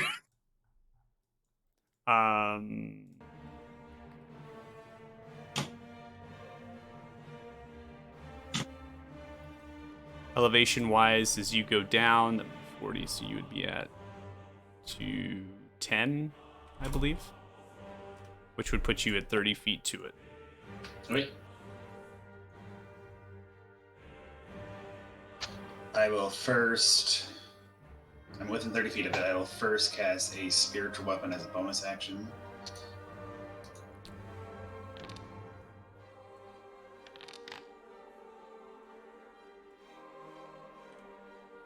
Okay. 20 hits, you do 12 points of force damage to it. So you take your scalpel as you summon out, smacking into its wings. As you do, you kind of see a small little incision of the force damage towards the tether of the wing. Looks like he's taking damage this time. He is. Okay. Nice. Then I will action Path to the Grave on the dragon. Okay. So the next attack that hits it, he has vulnerability to all of the damage. Meaning it's double damage. Double the whatever it is. damage. Oh, So I'm setting you up, Kyle. You better hit it. I better hit End it. turn. All right, Kyle, it's your turn. I'm falling to it. All right, so Kyler, you're going to do a free fall. I'm free falling, baby. All right. I want to make sure Great Whip Master isn't on. I mean, Linus is still giving you advantage. Great Weapon Master is Yeah. on. So you will have Great Weapon Master's on. Okay. So Yes. You have advance. You'll hold on Alt. Now I want Yes. to make this extremely clear. The DMG rules is you will, by the start of your turn, okay, you will be hitting the ice. Okay, so you'll go through almost a near one round, and then you will flop onto the ice. I'll get you up. So someone just Yeah. do a little, Worth just letting you know, Worth just it. do this maneuver, Kyler, going it. all out. Worth it. Unless you want to attempt to grab this thing. Oh, grab it? Yeah, you try to Add grab a it. D4 to your attack. Add a D4, please.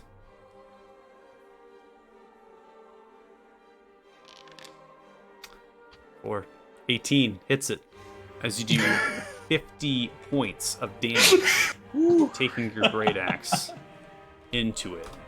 I also believe you were trying to swing the Bane. Oh, yeah. Sorry. Why is it not under my magic items? I'm not sure. Yeah, that should be my magic item. I would like for you to roll that weapon. We'll take the hit because it's the Okay. same modifiers for the hit, and then we'll roll take the the damage of the weapon. That's what I meant to do. Sorry. All right, so 66 points of damage. 66. As Kyler, as you begin to free fall down, you come in for a strike top down towards the top. Basically, the dragon's position right now is kind of arched kind of towards you with its wings. Yep. So you're kind of going like this, and you're holding the sword down just- towards its chest. You come in for one strike. Before you actually clear the rest of the dragon, you can swing once more, or you can take or you can grab onto it for your, Nope. for your Nope. second attack. Grab it, Nope. man. I'm swinging again. No, yeah. I know. It's Kyler. It is you, me. brother. It's your turn. It is me. So to grab it's going to be in athletics. That's correct. Yeah. Nice. All right, you grab it. You grab its left Nice. hind leg. You grab onto one of its talons. Hold onto it with one arm. As you do, you grab your sword, and the other one just kind of hangs there. The dragon kind of looks down towards you as you're hanging on from the hind back left leg of this dragon. I'm going to yell at it to face me one-on-one. Face me. Okay. That'll my turn. All right, at the end of your turn, it's going to take a legendary action. Oh shit. That's about right. Go ahead and try to target the best I can. As it is, it's going to try to swing at you with its tail upon its leg. I'm going to move out of the way for just a second so I can target. Yep. There it goes. Okay.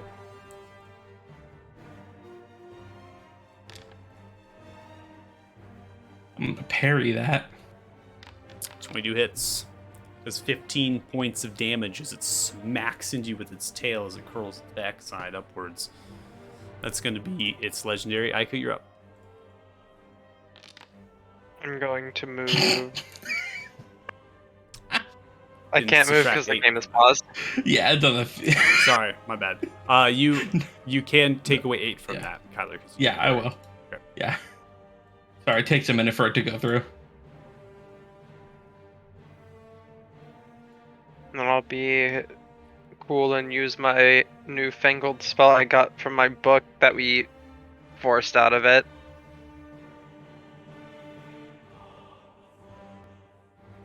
Lightning rolled away. Nice. Woo! Send it, Aika.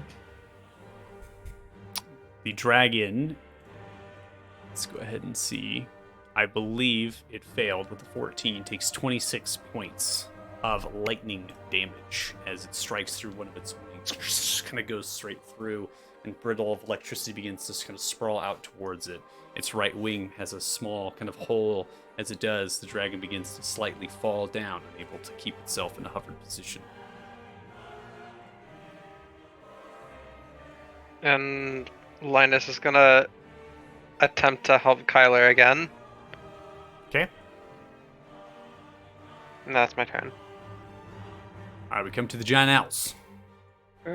This one's gonna dash 120 feet diagonal down, like off to the side of where the dragon is, ready to try and pick up Kyler if he falls off. Okay. Oh. And then this one's gonna do the same thing for Kane over here, and this one's gonna do the same thing for this group of us over here. That's it. Okay. All right, Frox, you're up. Nice and simple. Guiding bolt. Not gonna hit. Done. That what? All right, as you do, you fire it off. Almost as the owl kind of kicked up just a little bit with its wings and took it with, and the bolt just kind of veers off, striking the rooftop of the cavern. Small different shattering of the crystals begin to fall. That's it. All right, come to the dragon. The dragon, as it can no longer hover, begins to go to the ground. As it does, it's going to grab in its back leg. As it does, it kind of holds to as it begins to fall towards the ground. Using the dash action, it's going to take its entire movement with dash to land on the actual ground. Face me. It is at 0 elevation. I'm going to go ahead and also move it back slightly, as that's where it officially lands. Kyler, you have landed with it. I changed mine. Yeah. You have landed with as you hold on to it for dear life as it basically drops and free falls down, landing down on all fours. I am going to put you at its backside, roughly there, because that's where in position you are to its leg. As you kind of get kicked off of it, you fall upon a large pile of gold and gems. Do I need to make an action to get up? No. Okay, cool. I won't force that upon you. I just wanted to make sure. That is I'm going to gonna be sunbathe. That is going to be the dragon's turn. As it is, it's on now upon the ground, on all fours, curling its wings and picking itself back up. Lets out a roar.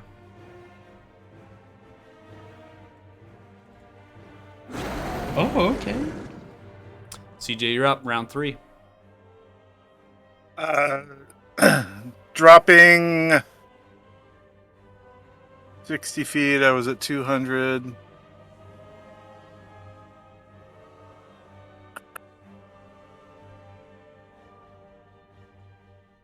think that puts me at 140, and I have 150 range on longbow.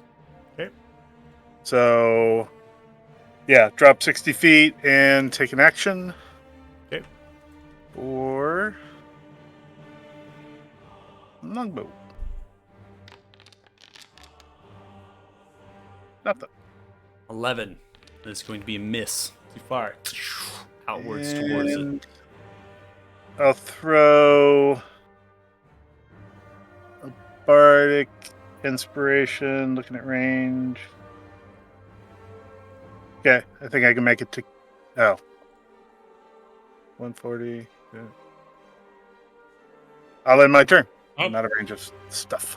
There goes Aiko. Okay. Kane, you are up. I will dash the owl 120 feet down and move my switch weapon down as well after. Okay, so you're going to dash 120 feet all the way down. Straight down, yeah. Okay. So it puts you at 90 there. Mhm. Okay. And now we come to Kyler. Oh, I'm mad. We're going in, baby.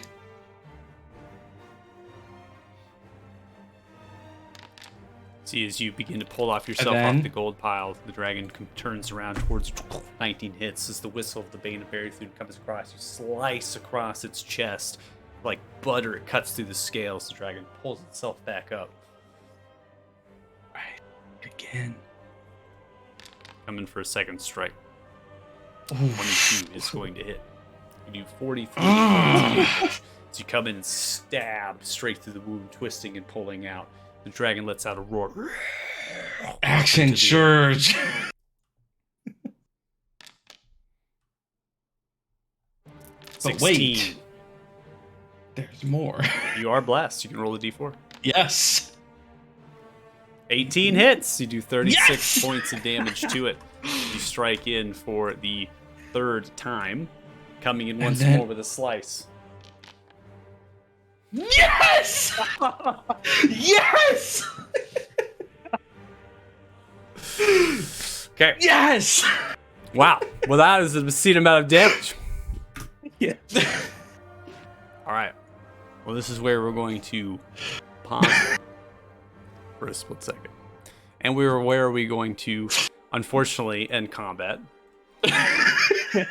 Sorry, Seems guys. to have defeated the dragon in 2.5 rounds. I Light work. God amongst men. Work. Man, Tyler is buff to hell. If he missed any of those attacks, I was gonna chrono shift him. For You once, see as- Aika, for once, I didn't need you. You For see, as you once. land the critical blow, coming in with your sword towards its chest, you pull out. The dragon begins to pull back, splintering as it does. Master! Master, I'm mortal! I have failed you! They are strong, I need your power! Begins to pull backwards, moving across the ice. As it does, you see the cave shake, splinter. As it does, you see moving its way through a dark green portal at the backside, in the middle of the cavern of the light, stands a man wearing a bright red and gold interlaced robe in the pattern of twin dancing dragons. Appears that he's come through some sort of ethereal plane. He's thin, slender, with a lighter complexion, white hair waving about with gold eyes. As he does so, a portal that matches his own appears. An old man, a bit short and thin, with a great gray beard, and a bluish robe. It's plain and simple. Walks out, wielding a quarterstaff, hunched over it slightly. They look at each other. You, the bright red and gold robes man. Bright red and gold robed man's voice booms across the lair as he looks at the old man. Master, the voice echoes out. Etherin pathetically whimpers. Finish them, or I will. Do not fail me. His voice booms as humans with the silver hair. The dragon mutters as it does. It falls and staggers, sliding against its backside of its left. Onto the ice, the blood begins to fall and pool as it takes its last lifeless breath. "What have you become?" interrupts the frail old man. "Why are you doing this? You have read the prophecy. It is your..." The old man is cut off. "You speak of prophecy in my presence. You dare question me? They killed my mother over prophecy. They decimated the land for it. I do this to defy it." A bright, thin, green beam fires from the bright red and gold-robed man's left hand towards the frail old man. The frail old man, with surprising quickness, lifts his hands into the air, chanting an evocation in an old ancient language. A thin, shielded bubble extends around him. You see the bright, thin green beam hit the sphere and disappear. The bright red and gold-robed man continues the beam. "Now is your time to die." Brilliant white light fires from the silver-head man's right hand at the same time. It hits the frail old man's shield, and as the shield disappears, the frail old man vanishes and reappears seconds later, a few feet away. The bright red and gold-robed man stops his assault as the frail old man chants another invocation. This time, waving his hands in a symbolic fashion. Before finishing, he quickly kneels down and slaps the layer's ice floor. The earth begins to shake within the lair, and a giant crack forms underneath the bright red and gold-robed man. As it does, the silvered man begins to levitate above the crack. This crack splinters the entire distance of the north and south of the lair at a distance of 10 feet in width. You see, as this person is levitating, begins to speak. "You play tricks." He raises his left hand to the ceiling of the cavern, and his eyes glow with an eerie aura. Large boulders break off. Crystals begin to shatter from it to the cavern ceiling and become lit. The man focuses his other hand above the frail old wizard. "I will show you a trick." The fires alit the crystals and the boulders as they rain down from the ceiling at immense speed. The frail old wizard mutters a ritual as his voice deepens into an old draconic language. Lightning begins to arc around his body, enveloping his hands. His eyes glow with cackling sparks. As he finishes his incantation, he extends his hand towards the meteors. Lightning shoots forth, chaining into the air, blinding your eyes. The lightning strikes each and every meteor. The boulders and crystals begin to crackle with white light, imploding prematurely. Large booms fill the room, deafening your ears. Dust and debris scatters the lair. This fight becomes difficult to see. As it does, the dust begins, and the ice and the mist begins to fall throughout. You all take your owls. As you do, unsure of what has happened from these two figures, as the distance is obscured, and you're rather unsure who has survived. Unpausing.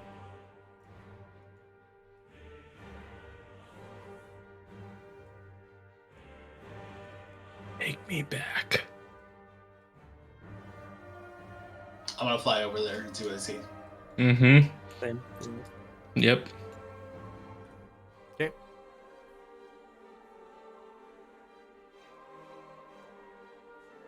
I go back to Etherin's body.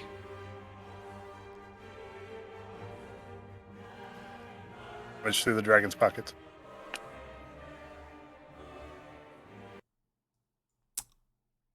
See as the dust begins to clear. This old frail old man, slowly moving.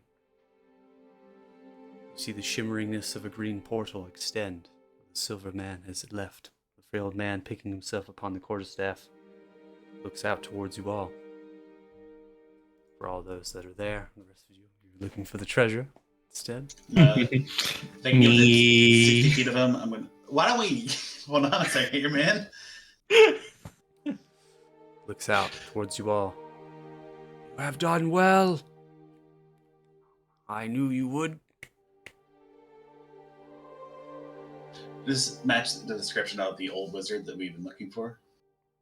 This matches the definition of an old wizard. What was the name? Magello? Yellow, yeah.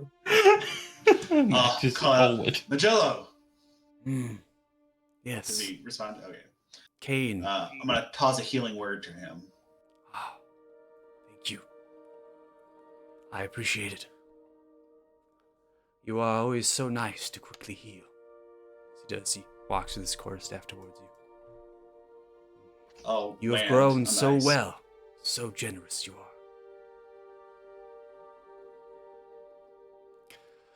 I must take my leave.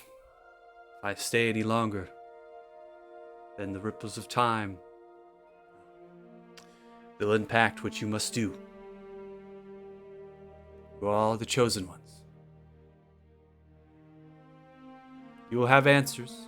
They will come in time when they are needed. Holds his hand down as the portal extends and he teleports away. That was a bit anticlimactic.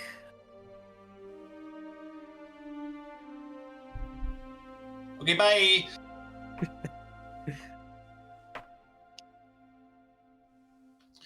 Alright. CJ's just circling still.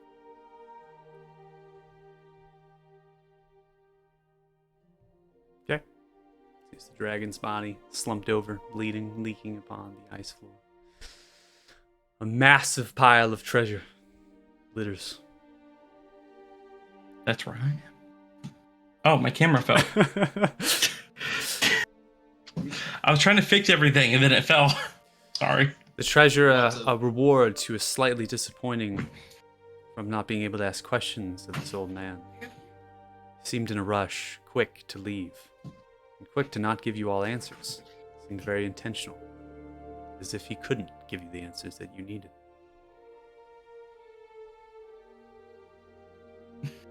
Trying to find some bit of a consolation. What do we see in this treasure pile? Within the treasure pile, you see gold scattering in the hundreds of thousands, gems as well, rubies, sapphires, emeralds. Of note, 2 rings, particular in nature, 1 gold, 1 silver, with different gemstones within them and runes attached. These rings seem precious. An amulet. This amulet itself looks exquisite, with several different fronds of golden leaves sprawling from it.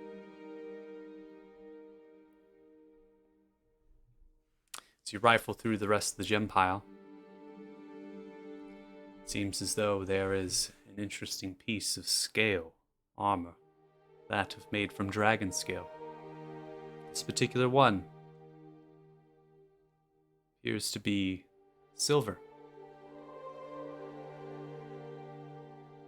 I want it. Meanwhile, I am getting the dragon's blood that I need for Oh yeah, the person Kane, go back get that there. scales. What would I need to get? Scales, was it? I think so. Yeah. Yeah, scales. Yeah. Okay, I just got myself and try to extract the scales that we need. Go and roll survival.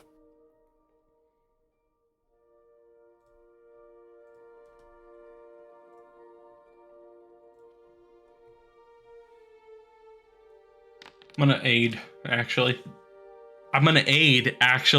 David, roll again. You're being helped, Kane. Go ahead I and did roll say again. I was gonna aid You before. have advantage. 13. Kane, not exactly your strong suit, removing the scales of a dragon, but doesn't require very nimble work, as these scales are very large from this great I'm gonna beast. attack this creature again. Begin to It appears to be alive. coming down with a 24. You snap its neck bones. You come across it.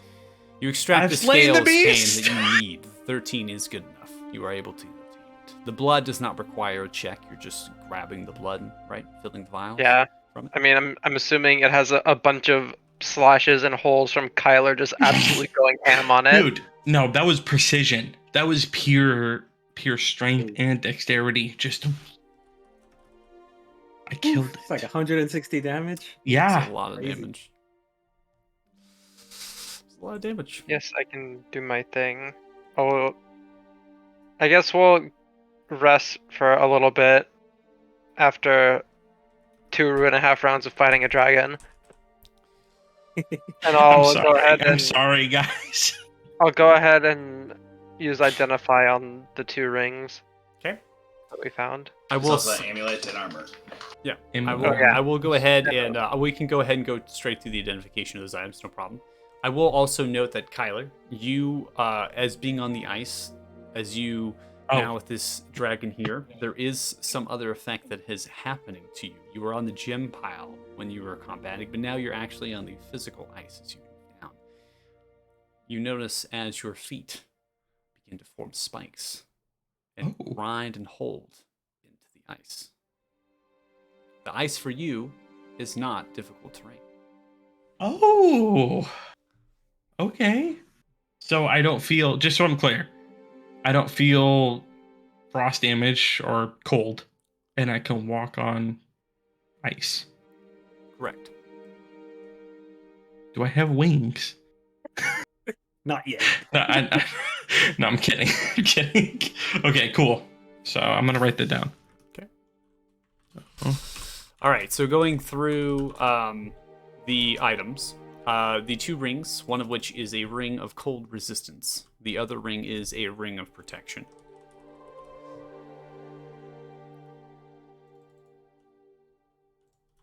Okay. I will distribute it to whoever wants them. Who has no AC?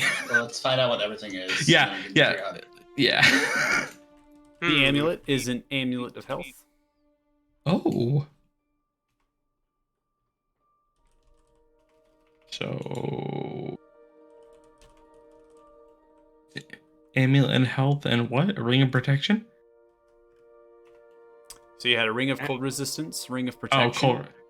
amulet of health, and then the dragon scale is a silver in nature. So, but as far as its magical properties, you're not able to detect if it has any sort of enchantments upon it. It just seems like a kind of a standard silver piece of dragon scale.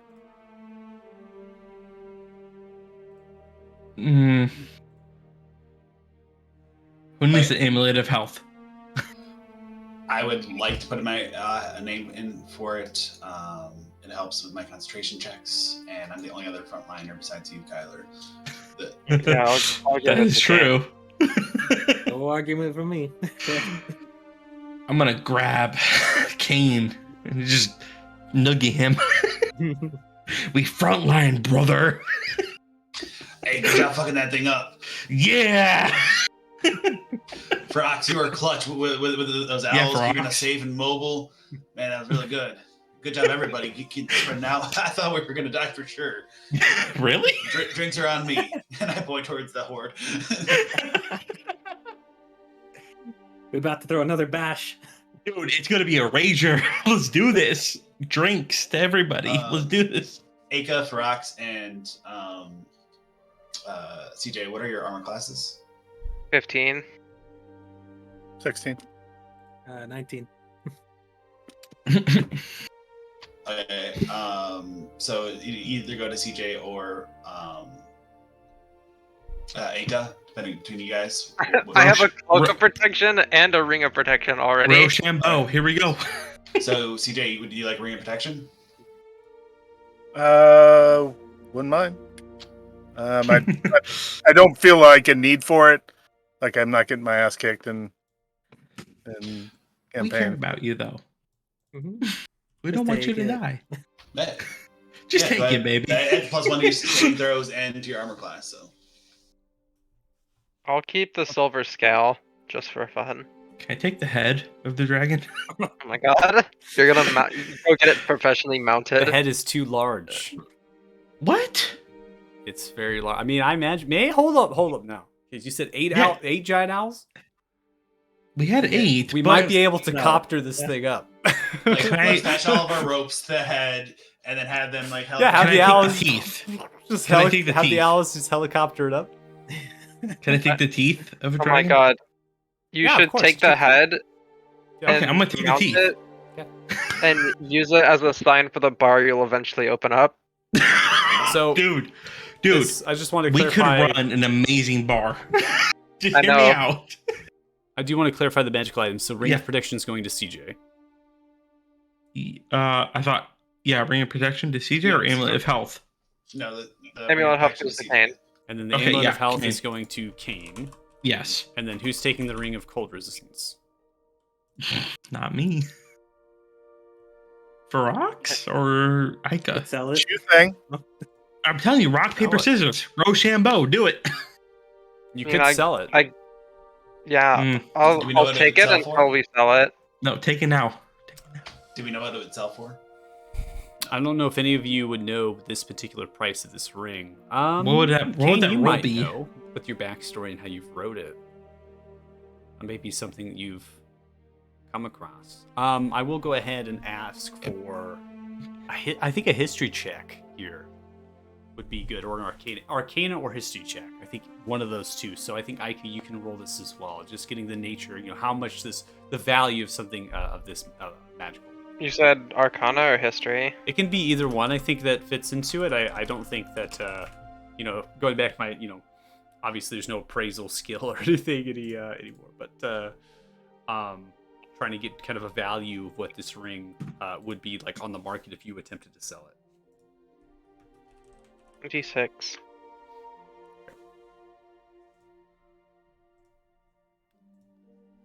Yeah, so Kane, History 10, looking back within as best as you can, you haven't really recalled the price of this particular ring. Ika with an Arcana check of 26, a ring of cold resistance, that might be something that is of value up north, particularly maybe in Othema, right? Because being this cold, that magic itself, but the value of that magic isn't very significant. The pricing of this is what you can guess if you sold it would be upwards of kind of like 9,000 or 10,000 gold pieces. Not that much, just 10,000 gold. Just a light 10K, CJ lands on the pile, takes gratefully the ring of protection, and starts filling the bag of illusion with as much as it can. Ooh. There you go. Are we gonna split So- up the gold? Yeah, how much How much coin and gold is gems there? are here? DM, how much gold is here? So as you're kind of thumbing through the gold and trying to gather as much as you can, count it as best as you can, you find 80,000 gold pieces Holy shit! of gems and gold. Gems and So it's a flat price. I won't have you drag all individual gems into. okay, so Weighing how much? 80,000. 80,000 gold pieces. 80,000. That's correct. 16,000 our- apiece. So wait, who's our other player who should potentially be joining No. us soon? They're 13,000 splitting us. dragon? They didn't slay the dragon. I know. I'm Technically, just Kyler did, but we don't talk about it. Pretty much. look. Ferox, look, I'm gonna be real. Ferox built me up a little bit. Ferox gave me that motivation, Yeah. and I grounded it. Does that count? you You were did. also You blessed. did. You You grounded it. did. We all worked I was together, blessed. so- It was a team effort, guys. It was a team effort. It started The running back, the wide receivers, the fullback, tight end. We all did it. Path of the Grave. You got the 30. That was 66 Yep. damage in Path of the Yep. Grave. That was 33 extra damage right there. So 16,000, right? For each of us. And you wouldn't have hit with one of them, right? One strike Suspect wouldn't have we hit. can No, there all was one make- of them. No, Whatever you're blessed right. with There one. was one of them. I rolled the D4 and I happened to hit a 4. Which I could have rolled my Battlemaster, but David, Kane, my man. It's all We all you, work baby. together? It's all you. No, I didn't have to roll my Battlemaster. It was all you, baby.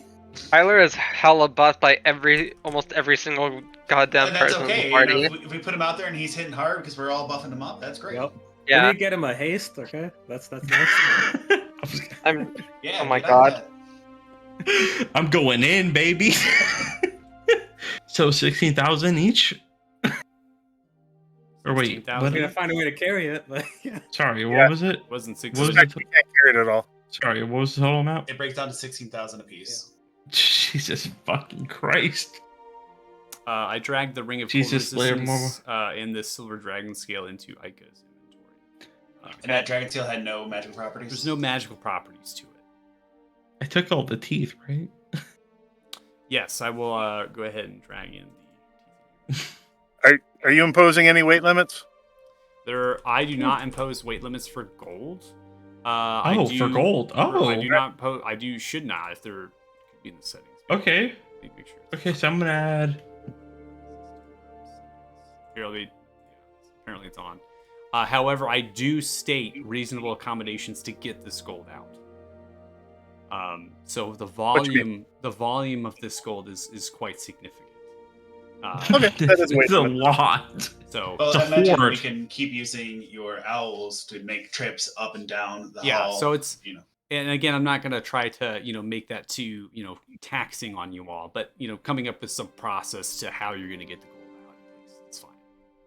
Okay. Were they putting it into the bag of illusion? Does that work? Well, up to a certain amount, Limit right? To a of certain amount. 120 pounds, I think.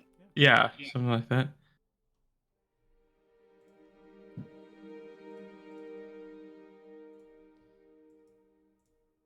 Okay. Speaking of haste, while we're doing stuff, can I try to learn haste from my funny book?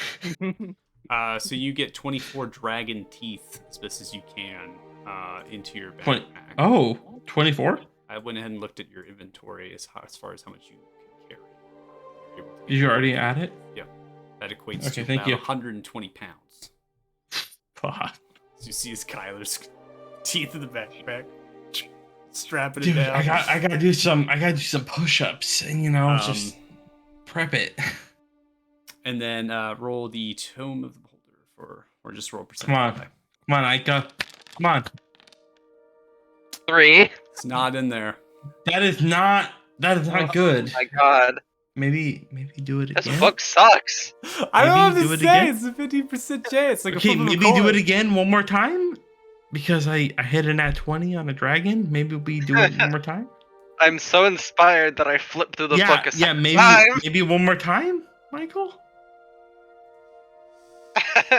One more Maybe? time. You slay the Yes! dragon in less than Yes! 3 rounds. And you Yes! want one more time Yes! with the Tome of the Beholder? Yes, 69. Nice. It's a good that's a number. sec number. I'll take That's a sec number. I'll take Yes! that. I'll take that number. That's fine. I got you, Ika. I got you. Yes. I got we something. on that wavelength. I mean, you have rolled We're a in the- lot, and I've only gotten like one. We spell have. point, so. Yeah. Alright. Ika, I got you. You've got my back. I got your back. So, we are now in the lair of Ethan. The mist and the cold sensations that were once here begin to dissipate. In fact, the ice that was here begins to defrost. Some of the crystals still formed, but the ice begins to melt from them. Whatever magic was coming from the dragon and supporting this lair is now diminishing. As you're digging through the treasure and getting your loot, as the ice is beginning to melt, you're digging through the large pile. Everyone, please make an investigation check. As you're going through the gold and picking it up and taking your time, looking through everything and thumbing about. Kane with the nat 20. God damn, Ika. You said, sorry, what was it? Investigation? Investigation. Just to see, how Nat 1. Never mind. grabbing your things and Sorry. My getting bad, your yes. gold and your dragon teeth and your loot. Kane, as you are going through the stuff, you see something rather peculiar in the ice underneath this giant pile of treasure. It's large and egg-shaped. White crystals sprawling from it, embedded about in 4 feet of ice down. Hey, there's something down there. I'll point it out to the group. Ooh. Okay. I'll just start taking my warhammer, trying to break No. the ice. I'll, I hit it with my Okay. hammer. Don't break it. No, I'm not. I'm not. You gonna hit with your hammer, Got a war pick, if that would Okay. for some reason work better. pick at it. Probably not. You all begin to try your best, striking away at the ice, taking your time. Again, there's no time crunch here as you're making your way through the ice. Unless, Kyler, you just haphazardly death No, metal no, right now. no, no, no. I Like learned my like you're lesson. a construction No. site right out. No. I followed Alright. the foreman's plans. Okay. Could also do just shape what- water to bring it up, but Sure. Okay. I stand back. I shape stand water. back. I let Ferox do her thing. You all begin to move out of the way as you do see embedded within the bedrock underneath the massive sheet of ice that's here.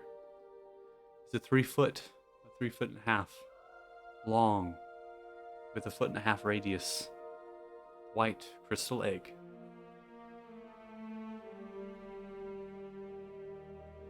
Do I feel anything?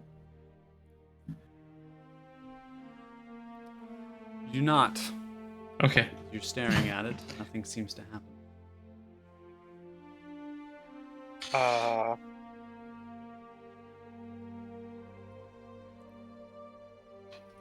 I look around at dragons everyone else. Are dragons inherently evil in this world? Oh, we can break out of character for that. So, in the history of the creation of this world, as well as the prime material plane, there was an event that there was a separation between chromatic and metallic, making chromatic dragons inherently evil. And this appears to be an egg of this dragon. This does. Right. So, what do you recommend we do with this? Well, we're not Grab hurting it. No, I'm gonna grab it. Well, I'm sure somebody would have a use for it. You know.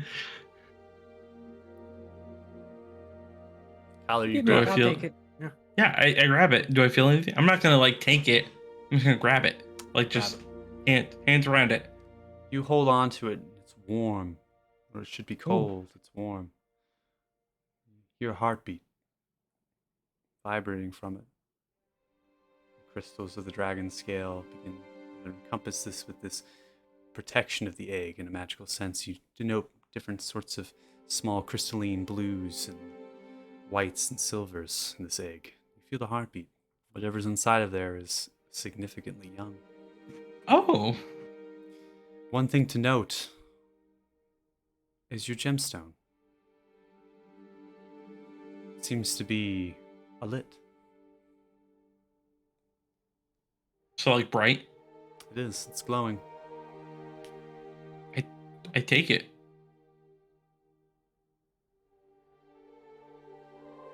Okay. Anything different? Doesn't seem like anything's different. Stone still glows. Try putting your stone next to the egg, touching them. Is that David or Kane telling Kane. me that? Okay. I'm gonna put my stone next to it. You move the stone and you reach towards it. You feel almost a pull of the stone towards the egg, and you hear a slight tapping of a talon from inside as it taps towards the stone.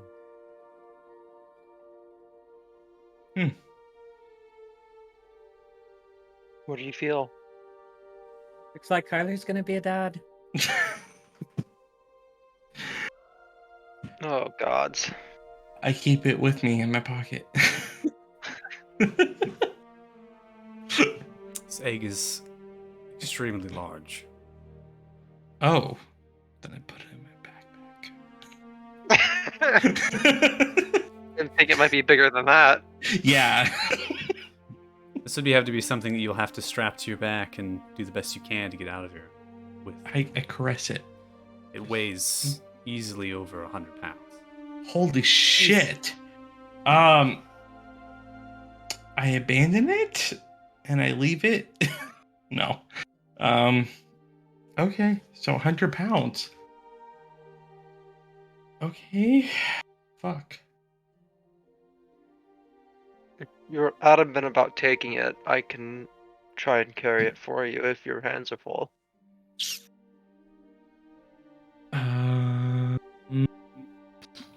Did you just go up to Kyler and be like, if you're not strong enough, I'll carry it? I mean, he is holding In all a fairness, bunch Aika of is gold, and yeah, and dragon Aika's pretty teeth. big. yeah, I am buff. Hey, Aika, can you take some of these teeth from me? Yeah, I mean, if I'll split it with you. I So guess. 12? 12 teeth? I take 12 teeth, I guess. Yeah, you get 12 teeth?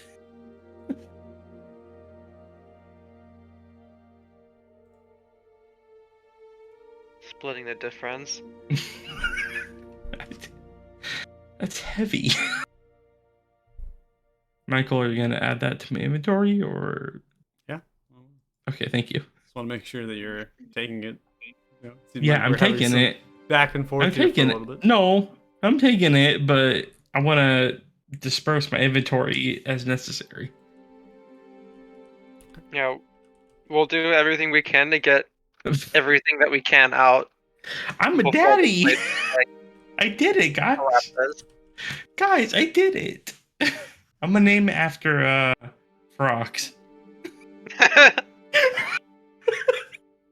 It's no offense to any of you, just that name is really cool. Well, I'm ready to go if Rocks. all of you are. Yeah, let's go get a beer. Let's go get a beer. Recall there's thousands of pseudo dragons or whatever upstairs. Yeah. Yeah. We might We're want to. carrying out a head of a dragon. I think they'll be a little intimidated by that. I don't think I can though. I tried, but I can't. I'm just taking the teeth. Could Kyler throw the teeth as like a javelin? Oh my god. Just Just impale the little dragons with the teeth of a huge dragon? You can attempt. I mean, you can attempt to manipulate the dragon. I mean, you have to craft that. You could file them down and turn them into javelins if you wanted to. They're not very large. I don't think they're long enough necessarily in the way that Kyler has extracted them and packed them away to be able to. Just make the heads out of dragon teeth. okay. Let's do that. Okay. Yeah, I'm ready to go. Let's go. Let's get out of here. Okay. We can just fly over the dragons. Remember, we have owls now. Well, if our giant friends are still up there, we want to help them. For Okay. an hour? Oh, Brock, hang on are a these second. elves going to disappear on us? Oh, we still got another, say, 50 minutes or so. Okay. Oh my god, it only took us like 10 minutes to kill the dragon? I'm dead. Well, I mean, we've also identified all those items and everything. Oh, so that's it's true. been like over Yeah, 50 it's minutes. It has been a little been. It has been as far as time for identification. minutes. Whatever it's been well over 10, 25. I'd probably put a half an hour, right, to pack all this loot away at least to about 6 p.m. to pack away all this loot to discuss everything. It might even be longer than that, but we can just put a half an hour. It's fine. Does maybe someone want to go check what's happening above, and we could decide whether to shuttle stuff up there or chill out here for a while? To Sure, I'll head up there. reset something. Yeah, if our giant friends are still up there, I'm going to go and help them. If they're still fighting or anything, so. Why don't you go check and yell down to us if it's Yeah. or I'm on I'll get on my owl and go with him. Yeah, I'm going. I mean, we have nothing else to do down here, so I don't want any Cool, more people to yeah. die than they have to. I was just thinking about the shuttling of parts, but let's go check first. So I'm gonna go and activate the map that you all were above. Just put everyone on there so you can see what you see. So as you take the owls, you fly upwards again for a long time. You're flying up there, right? Down, 1,000 feet, just going all the way as far as you can. The ice now gone. You come in the top of this cavern. You see sights of one frost giant laying with its back, slowly breathing inside of the cavern, surrounded by over 100 of these creatures, just piled different little bits and surrounding it. Another one in front is chewed and mauled, destroyed, its flesh ripped and tattered. It's not breathing. Its face is down upon the thicket. Different bodies are around it. The third is nowhere to be seen. What is very interesting is that when you all come up here, there are no creatures. But you do see the movement of their shadows in the distance as they disappear into the trees and woodwork, far off, as if they know their master is gone. There's no more need to fight. Is this Steve? This is Steve, Yes. slowly breathing. Steve is. Open your mouth, Steve. Is that you, chosen ones? Have you done Do it. Open your mouth. She dumps in 60 good berries. Dumps in the good berries. 60 good berries? Wow. Yep. Right, here we go. Ow. Swallows it whole in one go. He just rolls off, picks himself up slightly. Have you done it? Has Ithrin been slain? He has. Yes.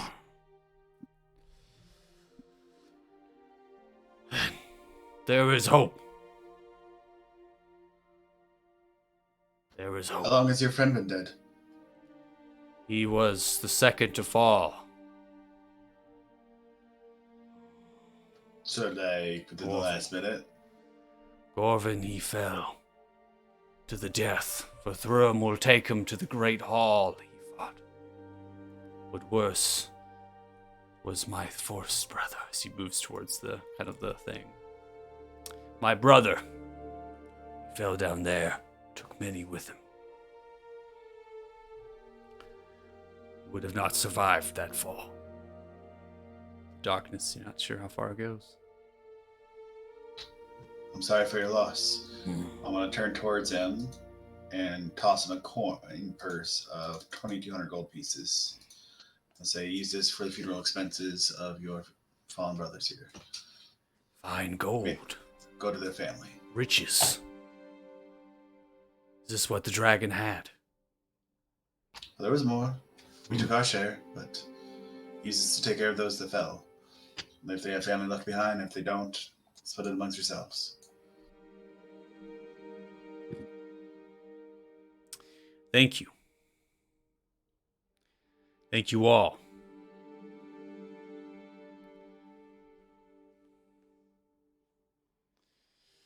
As he does, he stands straight up, looking out into the distance of the scope. The snow and the blizzard that once was is no longer. The sun begins to pierce through the sky. Stares up into it. I'll meet you in the hall of Thurm one day, brother. One day. Small little sack upon his hands. He bounces it up and down, clenches it into the fist. It is getting late.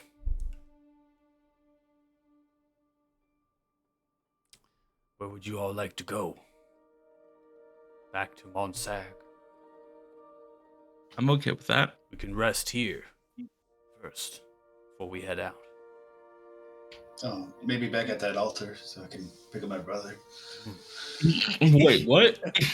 When we get there, late, it'll be dark. But the servants of Ithrin are no more, scattered to the woods, scattered to the mountains. They fear us. They are afraid. No more do they have a dragon that is immortal. No more do they have a master. Thanks to all of you. Come. I'll carry who wants it. Yes, you, of course. Puts you on the shoulder. Who else? I'm gonna wave my hand. Kyle. Yes, puts on the shoulder. All right. Well, I could probably carry Big more. boy. Who else? All of you? Let's all get on. Come on. Yeah. Yeah, Come on, yeah, I boys. wanna walk. Let's go. He begins to There's still walk. owls for everybody else. As he walks into the distance, headed for the west, begins to move on. Headed for where you've laid your brother. The bowl of the statues give great strength. We'll go ahead and now activate the world map. Putting us onto that. Hell yeah. As we are at 9:20 p.m. PST. We'll go ahead and take our break for 10 minutes 9:31. In that time, state that you have arrived here to the statues, recovered your items that you have placed and left, and have had a long rest. When we come back from the break, we will be headed back to Monsag to deliver the items that you have promised to certain people, and whatever business you have before heading off for other quests and other deeds and other things to do. All right, I'll go ahead and pause the stream. All right. Watching, thank you. It was fun. Slightly, well, it wasn't slightly. It was really quick, but all right, it's cool. Alright. Hope you enjoyed Sorry. it. All right, we'll be back.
Yeah, I'm back.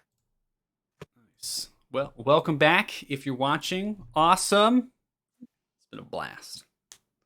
We'll go ahead and get back into the session here. I won't put on the map unless you all want. We can put on the map that you're all resting at. But since we've been on it, nothing particularly is happening upon it right now. We don't necessarily need to. Steve he's there. He's resting with you all. As you long rest, you obtain the items that you have placed within the bowls. And after you have taken your items, the blessings that were put upon you have ended. So for those that cold resistance was one of those that was bestowed, that's no longer that's been applied to you. Yeah. If you had temporary hit points that were given to you, if you've used them, regardless of your usage of them, you don't have them anymore. They've gone to 0 for your temporary hit points. Something to note as well is when you take your items outwards, you see the runes of the statues, these giant runes becoming a light, especially the obelisks themselves. There seems to be some sort of excitement about them that wasn't there before, that you've noticed when you were given your gifts. Steve, that is there with the, him, he's looking upon these statues and he keeps saying the same deity to it, which is like Thrym, which is it is their kind of deity that they praise. And they're speaking in between of giant towards the runes, the statues, and mentioning that, and then looks upon all of you. Thrym is happy. That's good.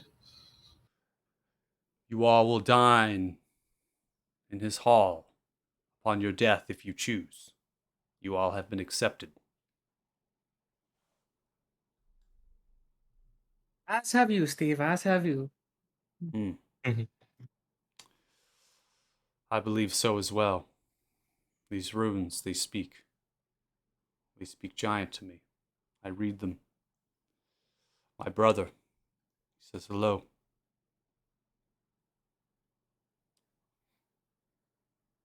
Those that So have... does mine. Yes, your brother here.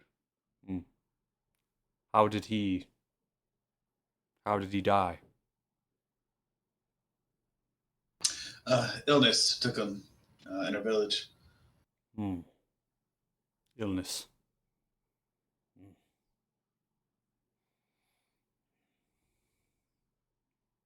Silence overcomes Steve as he sits there,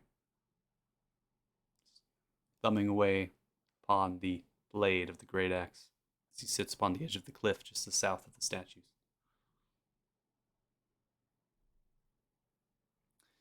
Is there anything anybody would like to do as they light your campfires and set out for a long rest to the next day? Pull out another bottle of fine wine and pass it around to the group, whoever wants some. Absolutely. It's not a fresh ale, but I have to do it for the night.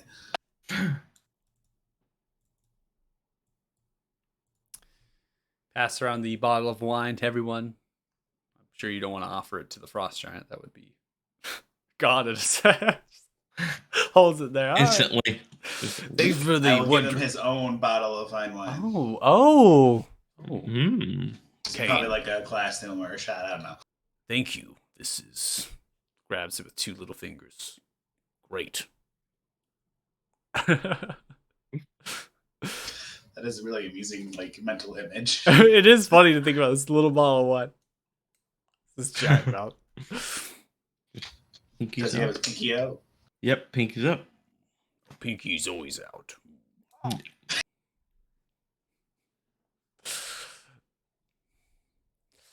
As he's sitting there thumbing the great axe, where will you all go after Bonsag?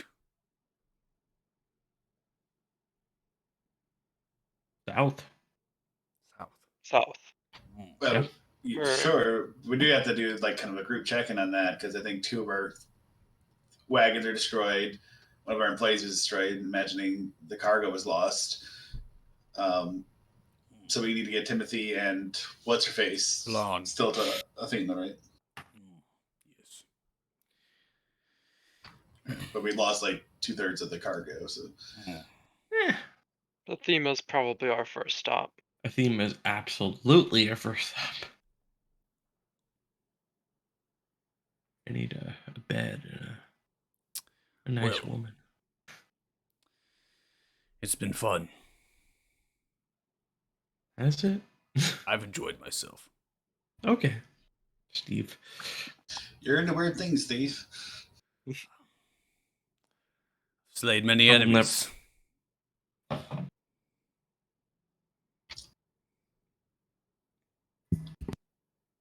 I'm gonna put my bedroll on the opposite side of camp from Steve.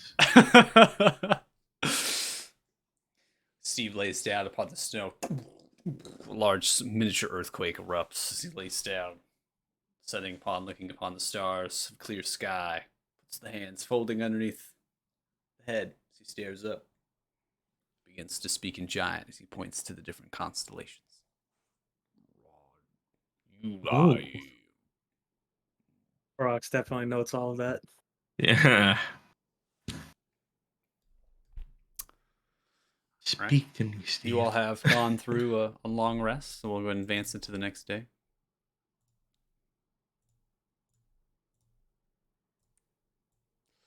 Waking up about 5:30 in the morning is pretty good because you were able to get to this area relatively early compared, getting down for bed, resting, and the sky is clear through the night. It's chilly. Obviously, you have fires to keep you warm and wood that has been splintered and left there from the trees that have been removed and hucked away from the previous time you stayed here.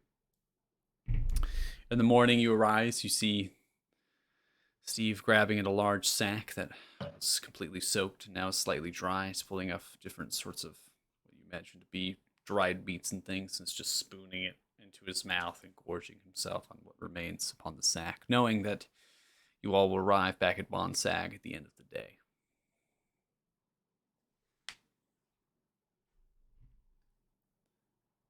Let's go, folks. Yeah, we're out of here. Go ahead and put us onto Monsag as you head through the highland of Jotunvarg, coming down from the elevation, the switchbacks. You make your way onto the highland.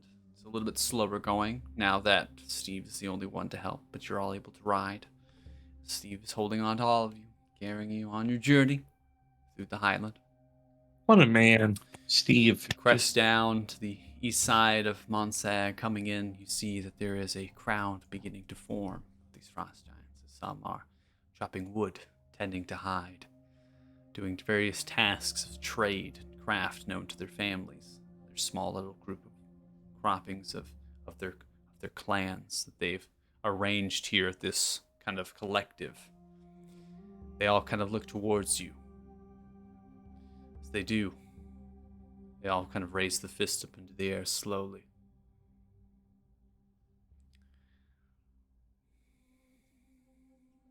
They don't say Rox just anything. yells out, "Long live the Kraken Slayers! The dragon is slain!" You yell out. They yell and begin to chant. Yelling at their deity, praising it. I'll You make- lean over to Aka and be like, "Didn't we kill a dragon out of the Kraken?" Yeah, I think we're gonna have to have a name change. We are dragon slayers.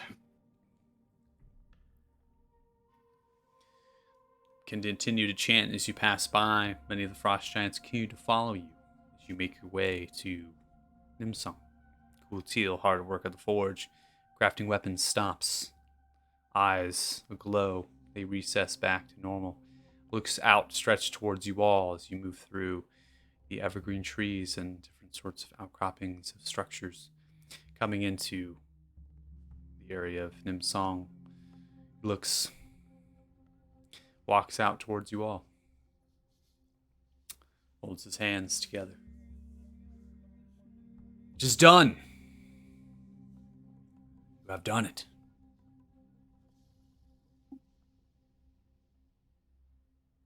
You all are Guess we still did it. alive. We are, but many your people perished in the journey. No consequence. They will dine in the halls of Thrym. They are heroes. They will live a better life than they did here. That is what we all live for. To dine in the great hall of Thrym. Now, you all have arrived back. I'm sure you want to speak to the king. Yeah. Right? Yeah, en route, I think just pass off whatever goods we have to the people that we were supposed to. Yep. Pass out the scales. The scales, Rox yeah. and I were supposed to. Out of character, what was the scales and the blood thing? I missed that session, so I'm just kind of curious. We owed scales to one of the merchants because we got 2 diamonds for Revivify for Rox and I. And they gave it to us for free. I got a cloak of protection in exchange for blood. There was kind of a shaman, almost a mystic type frost giant inside of a small training area riddled in an evergreen forest. This particular one had a hut. This frost giant's name was Kurvig. The other one was Sitgar. This one was more of a kind of a pawn shop, if you will, of various small humanoid tokens and things. You are able to stop by, giving the items to the individuals. As soon as you do, they kneel before you. Sitgar in particular. I hope that I was help to all of you. And this dragon, You were? did it die well? No, it died like a chump. Good. Did you find any of its spawns? Isn't Kyler carrying an egg on his back? It's true. I am carrying an egg. Sitgar looks at all you, sees the egg. Is that it? Is that the spawn of Ithrin? Yeah, this is my trophy. Trophy. I think he wants to keep it. Keep it for the right time to kill it, then. Yeah. Hmm. Should I roll deception? I mean, they're not inciting, but you can roll deception if you want. It's fine. If they're not inciting, then no, I won't. I mean, they're not really asking you, right? If that's the truth or not. They're kind of just taking it as it is. Knowing that you've done a fantastic, great deed here. And the egg is your reward. Nailed it. Right? And their culture, you win the spoils of your war. Yeah. The egg is your It's spoil. my egg. So This is my egg. even if they're, if it's some sort of a sin or it's an atrocious thing for them to keep this egg alive, they have no right to do anything about it. I gotta reset my PC real quick. My webcam shut off. Oh, go for it. Yeah, I'll be back in just a second, guys.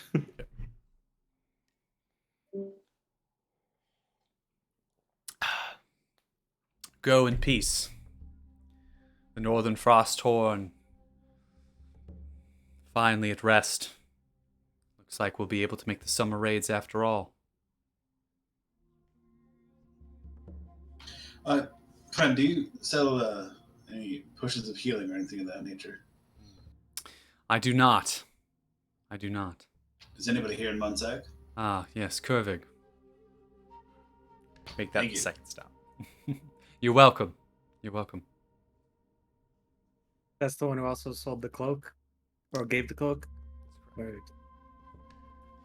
Kind of a mystic shaman type character. Yeah, let's head over there. Okay. So you head over to Curving, this small hut that's been built out of core wood that's just been placed to pin to the ground. This kind of straw and bow thatched roof. This fire and spit and smoke comes from it.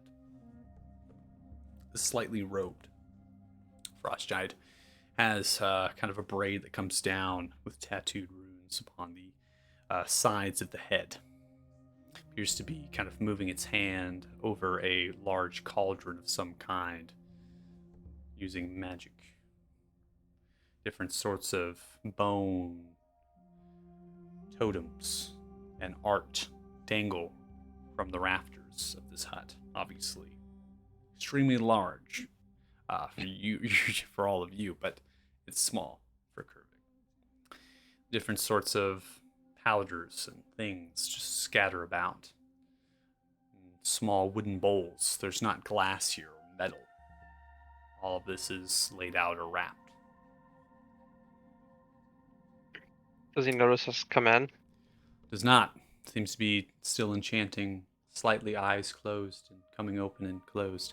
It's really focused on whatever is happening in this cauldron. I'll just be like, I clear my throat. You all have arrived too early. I was preparing this for when you arrived. I suppose. Puts the finger in. Coats the finger. It'll do then, I suppose. The blood. No, yeah, I put like however many vials he gave me. They're just filled with blood. Takes the blood. Corks begins to pour them in one at a time. Does begins to spoon around with the hand, moving and swaying and swirling the cauldron, the liquids inside. I also want to note that these vials weren't necessarily glass; they were actually hollowed out wood. Just FYI. Kind of give to the picture of what is happening. As he finishes the brew after several minutes, focusing, concentrating, looks towards all of you. Oh, you're still here. What else do you need? I was honestly curious on what you were making with the blood. Ah. Yes, I am making something for the king. Something particular. Particularly what? Well, we Yes, had such a what? difficult time tracking Ether and the spawns. Well, this will help us find them. I see. At least it will go to good use then. Yes. We cannot allow what happened to reoccur.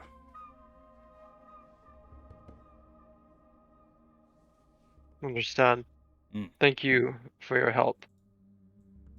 You're welcome. Friend, do you sell potions of healing? Ah, I do, but they'd be quite big for all of you. I can put them into these smaller vials I have. That'd be great. What do you need? Oh, what do you have to sell, and what are their prices? Well, don't really do much as far as gold, more trade, but I suppose gold will have to do as you've already traded what is most valuable to me. As he kind of thumbs through. As far as potions go, in terms to all of you, has upwards of a greater healing potion. So nothing beyond greater is what he has. Price-wise, for a greater healing potion for all of you, you would be looking at, given the what you've all accomplished and what you've all have done here, it's a fraction of a price of what you might be able to obtain from it from a city. A potion of greater healing would be roughly 20 gold pieces. How many does he have? After diluting and just kind of dispersing, he has 10 of them. I'll buy them all. And I'll pass out 2 to everybody. Everybody can add 2 greater potions of healing to your group, to your inventory. Neat. Okay, I will go ahead and drag them in. So that's 200 to me, right? I'll split Right. that with you. All right.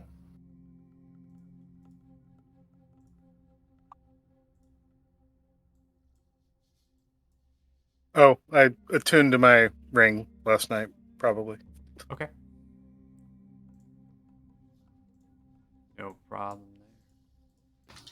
So as we're buying them, and I'm passing them out to the party, just in case I can't get to you when you go down. If you see somebody else, try to feed them to you. Keep yourself up. Good call. Get it. looking around, are there any other types of like knickknacks, accessories here? Go ahead and make a perception roll. Obviously, everything's really high up, and you're kind of just scanning about the best you can. You're kind of like looking. Enhance ability. Got 16. Seems like there are other potions here that could be of use, as you're kind of perceiving. Obviously, in much larger containers than what you would need. It's difficult to know what these potions exactly are, but they seem to be. They could be of use if they were something different than healing or some sort of boon or buff or something like that. You wouldn't know unless you had rolled an Arcana check as well. Figure out what they were. Yeah, I'll take a look at them, check, see if I can tell what they are from a distance. Okay. Could we also like just ask him? You could ask Kervig. Yeah. Hey, Garvey, what do those do? Ah, yes. Begins to kind of move over to it. This one.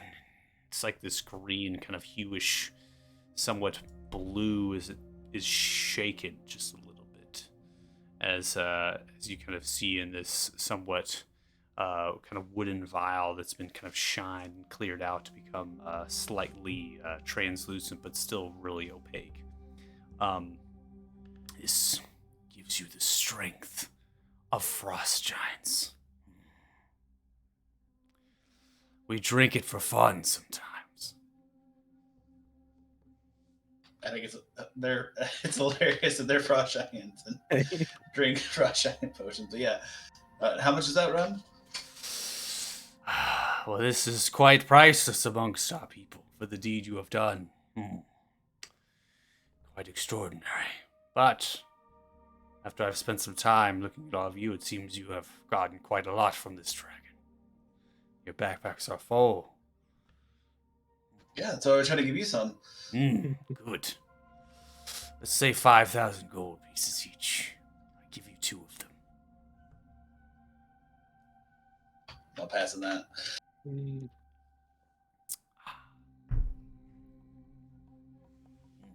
What else you got? Begins to look through as he does.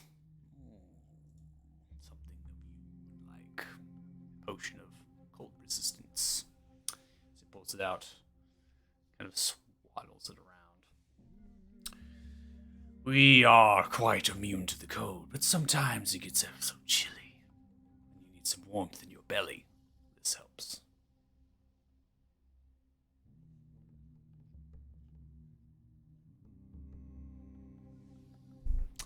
I'll give it to you for 300 gold pieces each. I'll give you 5 of them. He has 5 of them, and they're each 300 gold pieces, or I will take one of those. All right.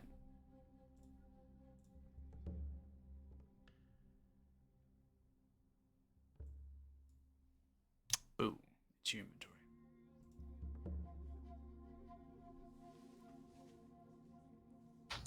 Thank you, friend. You're welcome. Thank you.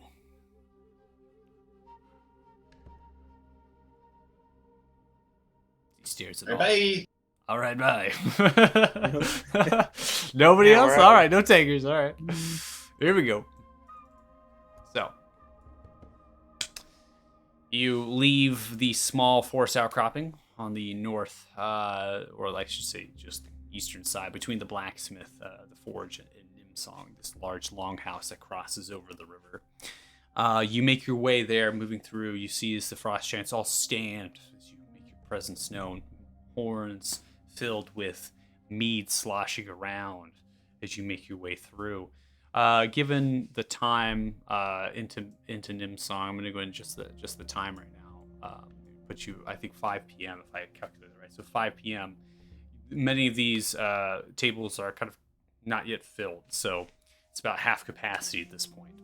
They're kind of cheering you, but as they do, they kind of slowly pull it down, and they notice something.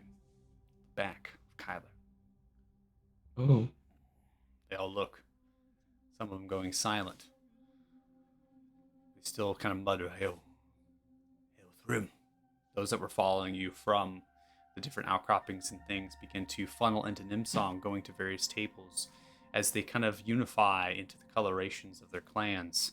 Different hush whispers and things begin to kind of come amok within Nimsong, all of which they kind of still recognize you and appreciate what you've done.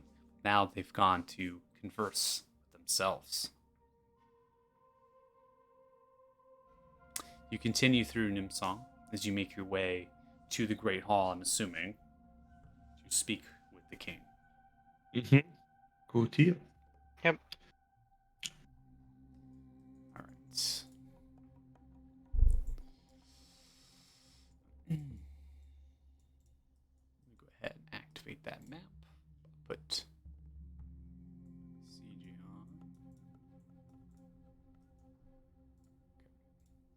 So I'll give a description just briefly of what the Great Hall is, and as well as Monsag, just because I kind of, Jared, you haven't, gave you the synopsis, but just giving you a little bit more. So Monsag is kind of a frost giant, collective of clans that have now kind of been brought together under this pact called Nimsong to slay the spawns of a white dragon, which Ithrin was one of them. Nimsong is maintained for this reason, to have the Jarls come together and fight this. Obviously, they have been unable against Ithrin. And then from that position, in the defeat of Ithrin's ancestor, there was this old wizard that approached Grimar. And from that information, they were awaiting all of you for this task, to help that you would arrive. Now, the Great Hall is just a massive structure. It has a few annex wings on the northern side, but it is completely built out of wood and stone. Stone primarily on the flooring and some of the pillars, but the wood itself is core wood. It's like a log cabin like structure with a straw and bow and hide rooftop with slight planed wood, and the open rafters are dangling skulls of other dragons and bones of great giant monsters. Tapestries dedicated to different clans with giant runes upon them signifying names. You all make your way to kind of the center of the Great Hall, and scattered about is just an open area of large, hundreds of feet to your west, to your east, as you come through, and kind of an open entrance with a semicircular arch big enough for a giant. For you, it's huge. Banquet tables scatter about. Party is customary to celebrating and enjoying in this great hall. You make your way here, which is the throne of this king, the stone throne that is built upon a small kind of a landing that overstretches a lava fire pit as it bubbles and spits heat and smoke sunken into the den. You see many different frost giants that are here are now consuming dinner relatively early, or cooking on large spits over open piers of flames that are kind of going up into the rafters of the structure. You see the king is currently talking to Lavrus, this winter wolf that serves this king, these glowing blue eyes, the white fur. He's whispering and talking to Lavrus. As soon as you begin to kind of stride through, the crowd that was once following you kind of stops at the entrance. And they all begin to whisper as you continue to walk through. The people upon the banquet tables around you as well stop and look, cheer, and then slowly pull down. You notice as the king, whispering, sees you all, stands, and then it's quick at first and then slow as he stands. Chosen ones, you have all made it back in such short time and with your lives. You see Steve is nearby you. Coined forever now. Good old Steve. He does. He kneels, putting the hand to the chest, with a large thump as he crashes into the stone floor. My king, the chosen ones have been victorious. and they have spared my life. If not for them, I would be dying in the halls of Thrym. I have lived to fight another day. It is not my time. Please, let me lead one of the longships to Vicarious. I will raid there this summer. King moves the hand. As you wish. Take the Queen's Thorn. Should be a worthy vessel. And 20 of my finest. Bring back bounty. Moves the head. Thank you, my king. Grabs the great axe. Looks towards all of you. Chosen ones. It was nice to fight alongside all of you. Strides Always out, remember you, Steve. strides out of the great hall.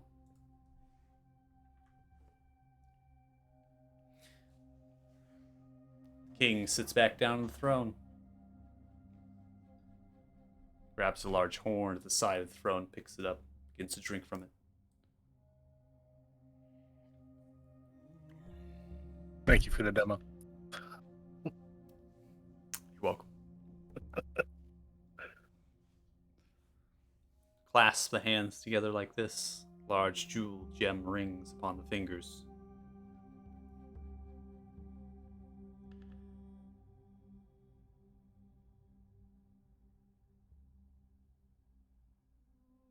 Waits for you all to speak.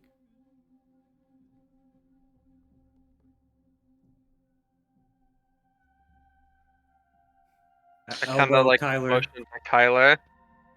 Oh yeah. Ether is slain. Ithrin is slain. Good. Good. And that old wizard was right. Fantastic. This will bring great reputation and strength to my rule, and will preserve the Northern Frosthorn for all the Frost Giants to roam. We will raid this summer. We will be quite victorious. Now, all of you, you all have a home here if you so choose it. We will build you all a home, a house, cabin, for you to come to Monsag as you wish. Excellent. Thank you. All right. Thank you, We'd King. love to visit. And in service to us for slaying this dragon, whenever you need us, you can call upon us, and we will fight alongside you. I'm sure you all have all seen the whispers and the hushed noises. Lavrous smelled it on the way in. Seems that you have a spawn of Ithrin. I smell it in my own nostrils. What is it you wish to do with this egg? I don't know yet. I think we'd like Scramble? to talk to the wizard about it. It's more of a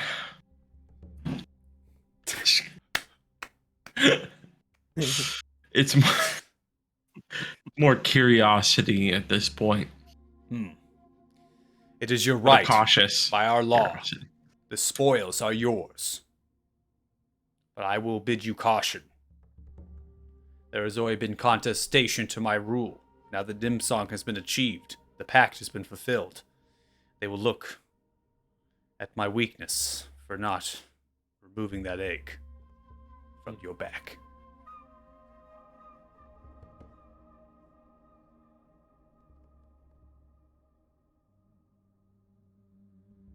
Mhm.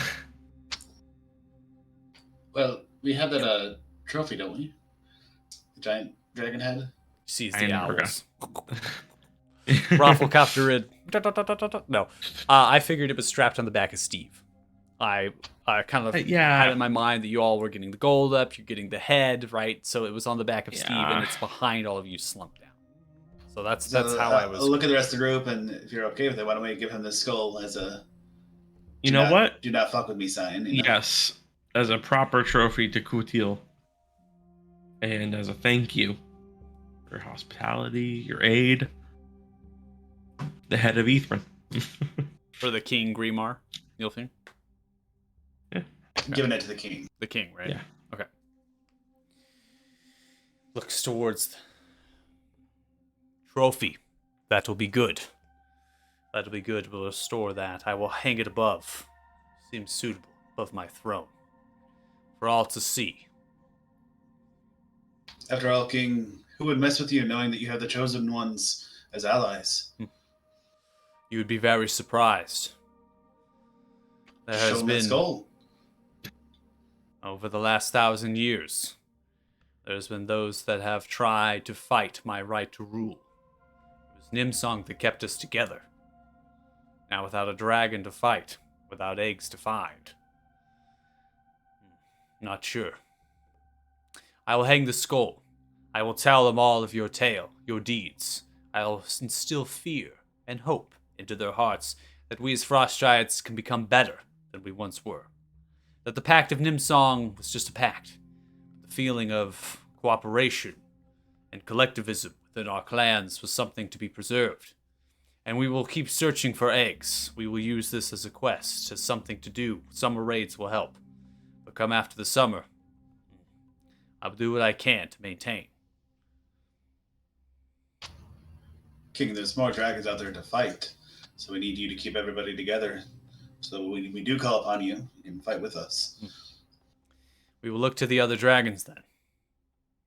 Some might not want to go from their mountain homes, but if we have to travel that far to kill dragons, we will.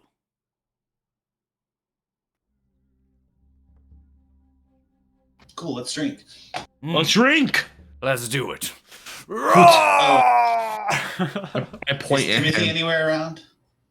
Oh yeah, where's our party? Or Mm. Brent Timothy, yes, the dwarf. and Well. what's her face? Ah, yes, Kalon. I had the Alon. introduction of dining with them. Both. They were quite scared. They didn't say much. I will fetch for them. I believe they were obtaining supplies and other sorts of equipment, getting ready to leave when you all returned. Knowing that they didn't have anything, all of their stuff was left in carts or wagons that were consumed. I will get them. Levrus, By the centipede thing. fetch for Timothy and the Kalon. See the wolf jump over the landing, land, begin to run off through the Great Hall. And now we dine and feast. Food, table, mead, music, play it. You look over to Aga. Is he just saying words, or I guess so. Anyways, Just pound my chest the whole time. As he I strides hold my over, horn, my custom graved horn that they made for me. walking over, grabs the head of Ethrin with both hands. He's gonna carry it over, thumps it onto the shoulders. He begins to walk it back. Help me with this. Come on. You see others begin to kind of move over. As they do, they're begin to manipulate the head and begin to work it. Slaps his Huzzah. hands together such like this. Good. Have it hung up by the end of the day. I want this feast to be remembered. The chosen ones and King Grimar Yelfing. Forever. Together. Huzzah! Huzzah! And for non-stereotypical purposes, skull! let's go? Table set out in front of you, as the same, the small table and chairs as they slowly put them together, such as kind of a child with a playset. Puts together for you and arranges it in the great hall for you all to sit in. Different sorts of animal hides are laid out in rugs and things for you to, pillows and whatnot to lay and lavish about if you need to. The king himself grabs a large stool and sits down. And no drinking games. I have no belt to provide this time. Hate to lose my axe. This one right here. Maybe. And you, this dwarf. Good sport, held in there for quite a long time, didn't you? I'll get that axe. No, you won't. Bet. Yeah, well, instead of Bet. drinking, let's fight instead. Bet. I don't think you want to fight someone who slayed a dragon in a few.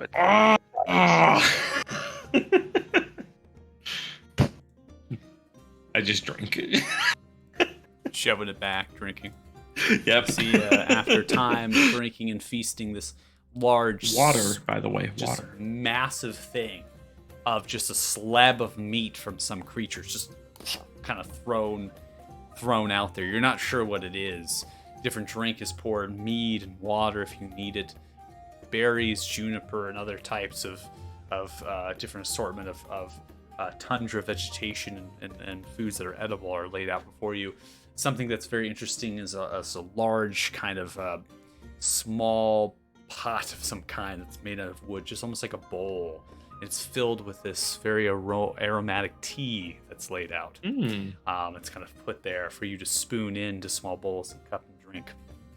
Over time of you dining and eating, comes into a familiar fashion as these two individuals. It is indeed Timothy.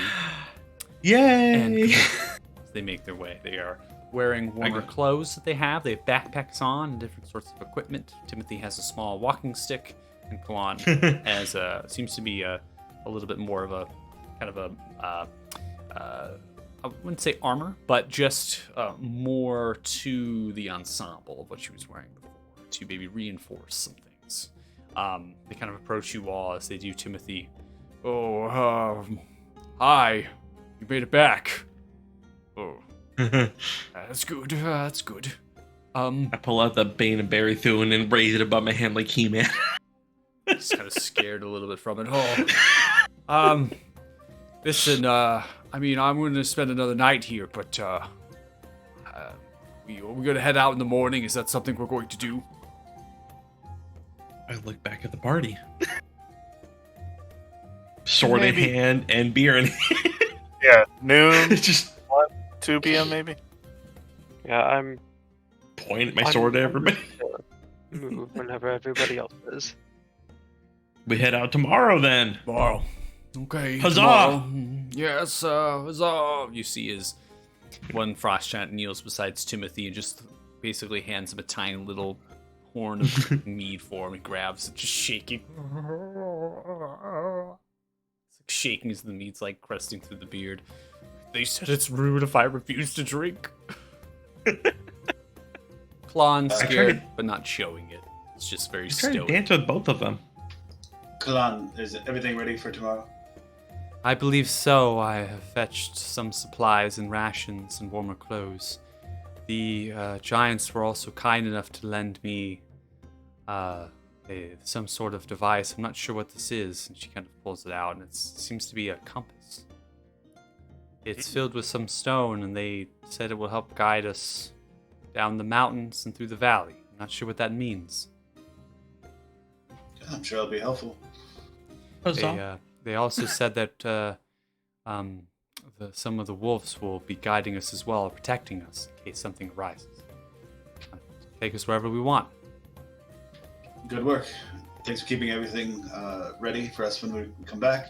I'm going to hand each of them 50 gold pieces. Takes it. Pockets it. I suppose this is just comes with being with all of you. Timothy shakes and takes it. I was just hoping to see my wife again. Oh, Timothy. Timothy, don't let me take the money back. What? I'm gonna do the Buzz Lightyear thing with him and just like grab him and just point nowhere. Look, we have adventures, Timothy. Oh, please. I want to go home to my wife. No. Adventures, Timothy. Adventures Please. everywhere. Please, I have a wife and a rock and just Cannot go run a from long destiny. way. I'm gonna pick him up over my shoulders Ah! and just Ah! dance. Ah! As you do it, the king. Ah, yes. Ah, good. That one has been scared and frightened this whole time. Keep him lively. Oh, Timothy, the adventures we will have. Like is just smiling at us in the corner. Klon watching grabs you. some of the this aromatic tea, begins to put in a bowl and drinks it and sets it down. This warms your bellies and seems to also provide some sort of numbing effect. It's very interesting. Ooh. Comes from a particular leaf of one of the shrubs that they help cultivate here. becomes apparent that they didn't set this out very intentionally because you work when you're heading out. You didn't want this to kind of burden you on your journey. Who's gonna drink it first? I'll drink it. Oh, I don't want it. Yep. I don't want any Absolutely. of it. Please don't. Timothy drink. Force it Timothy down drink. this motherfucker's throat. You drink it, Kane? Yeah. So as you drink it, it immediately puts a fire in your belly. Just sits there like a stone. You feel as if you could be warm in the coldest climates for at least a day, 24 hours. This somewhat of effect very resembles that of kind of a tranquilizer, kind of almost paralyzing you in a way. You're still able to move, but numbs you, right? So it just kind of numbs you, and you have a slight tingle. This is good stuff. And that's just on one sip of the bowl. Imagine if you Yeah. drank more of it. I'll take a second sip. Take a second sip. You see, as you take a second sip, and now, Kane, you are paralyzed from the waist down. Where them big girls at? And you can't feel anything. Are you alright? Doing You great. seem flat. Dude, Are you good? I'm good. Relax. You're laying on the floor right now. you're crawling on your You're standing on the hands. floor. You don't see me just- calling you out. I grab him and I'm like, do you want me to put you somewhere so you don't get stepped on by giants? Oh, this is good right here. Kane, how much do you weigh? You weigh a decent That's amount. offensive. No, Probably I'm. about 220 pounds. Yeah, but I mean, Ike's strength. I mean, I'm just thinking about like. I know. It was, 220 pounds. it was a joke. That's not that much. Okay, yeah, it's that's offensive. Talk about it. It's I do offensive have- to ask someone what their weight is. I have 16 strength, so I'm That's gonna actually a lot. start slowly wobbling and try to take another sip. I'm gonna take it away from him. All right, go ahead and Kane, I don't fight him hard. you don't fight it I'm at all. paralyzed and numb. There's no fighting Kane right No now. fighting, Kane. All right, takes it away.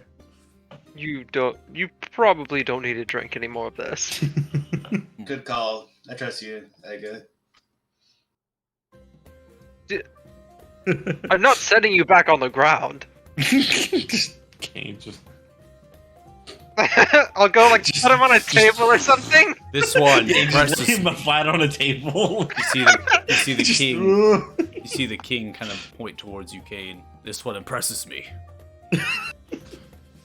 quite well. I love to impress people. Good. Now, I can't move my legs. Yes, I assumed that by the fact that you are literally limp from the waist down right now. I shake him around.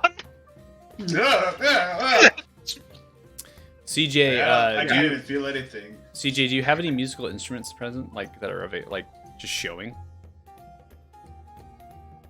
I didn't quite work it out in inventory, but I've been leaning towards a drum. Okay. So you have like a drum. Yeah. Is it visible, or is it in your backpack? Probably backpack. Sees the king kind of motions. Performance, come on. Grow bored and tired. Sees a couple different frost giants come out with various musical instruments. Begin to play a performance. As they're doing that, Ferox walks up to behind Kane and is like, you know what, I think you could go for a little more. Really? You think so? Just to cure the paralysis. Oh, I feel much better. Oh, I'm gonna go get another bowl. Hear the dog. See, as the fire is still in your belly, you take another bowl. As you do, you see the king look towards you. What? Come on, do it! Yes! You take another bowl. As you do, your legs again fall paralyzed. You kind of slump. Ah. Good. We call this. He grabs the bowl with 2 fingers like this and drinks a little bit. Just sips it, sets it down back on the table. Even the sip is enough to take half of it away from this bowl pot. This is called Slagorn. It's from the shrub Slagorn. It has a very interesting effect. It sure does. Did you take a note down on this, Firax? It's called Shabakabaka. Got it. We have been known to coat some of our weapons when we hunt. We need to harvest things, let them go. Snaps So his been finger. ingesting poison gun. You see as this large bowl is kind of set down. You see these different sorts of very interesting leaves, almost similar to like poison oak and the razor, and this oily substance about them in this large bowl. It's just this massive thing. And intermixed are these small seeds. This is what it comes from. We steep it like a tea. Can we have some for the road? You may. You are now frost giants. Yes, you are. Oh, Welcome in Monsag any time. Make you a home. If you die, Grim will welcome you into its hall. That is your choice.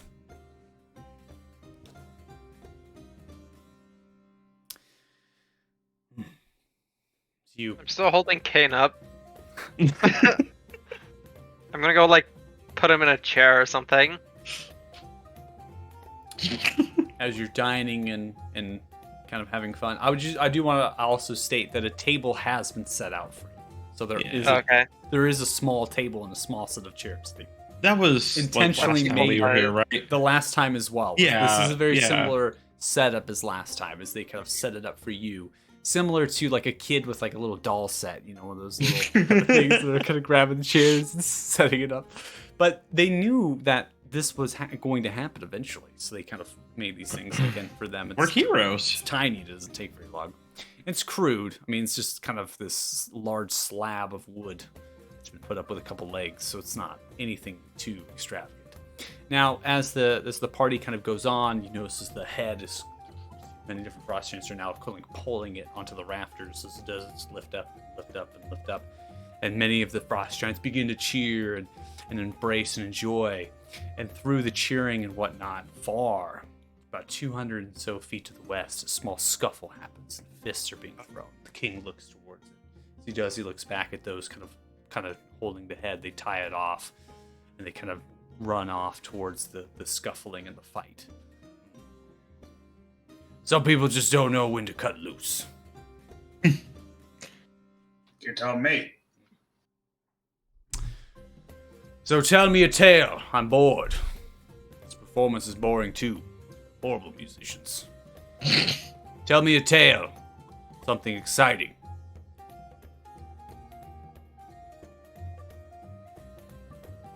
I volunteer. Go.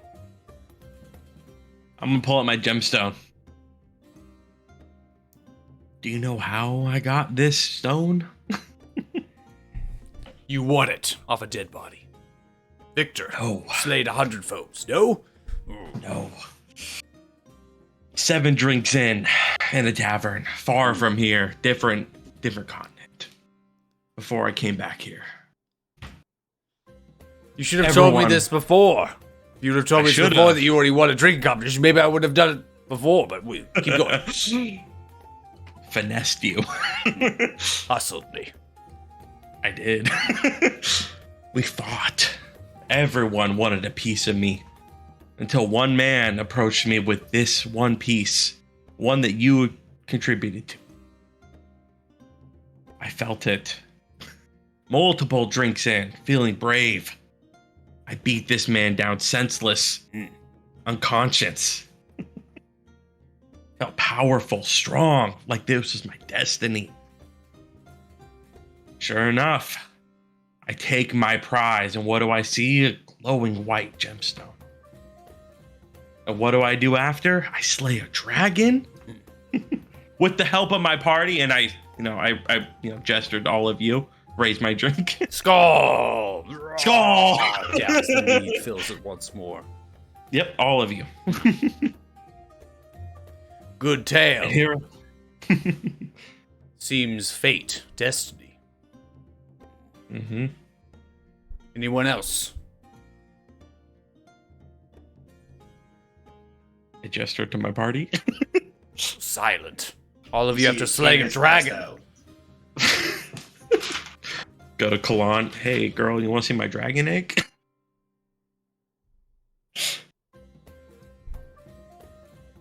You see, Kane is passed out right now in the chair, Yeah, I figured as much. drooling a little bit. Like, over himself. Your eyes are still open. I bet Kane would have a good story, but he looks a little preoccupied.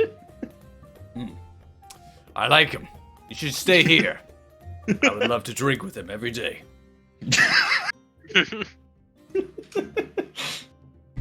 Don't let him keep me, guys. In fact, I think those two before are still looking. They Oh, mentioned. God. Yes. It's fine. I'll keep him safe from those two. I think they look to wed him. I'm not sure. Man, you made that big of an impression, huh? Feel different? Once go dwarf, you know. Yep, you can't go back. I wasn't joking about the going to Kalan. Hey, girl, you want to see my dragon egg?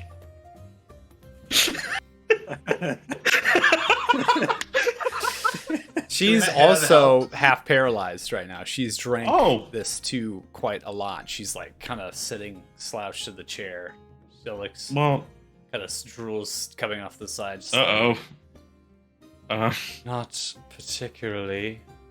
Thank you. In a This- good manner, It is quite cool.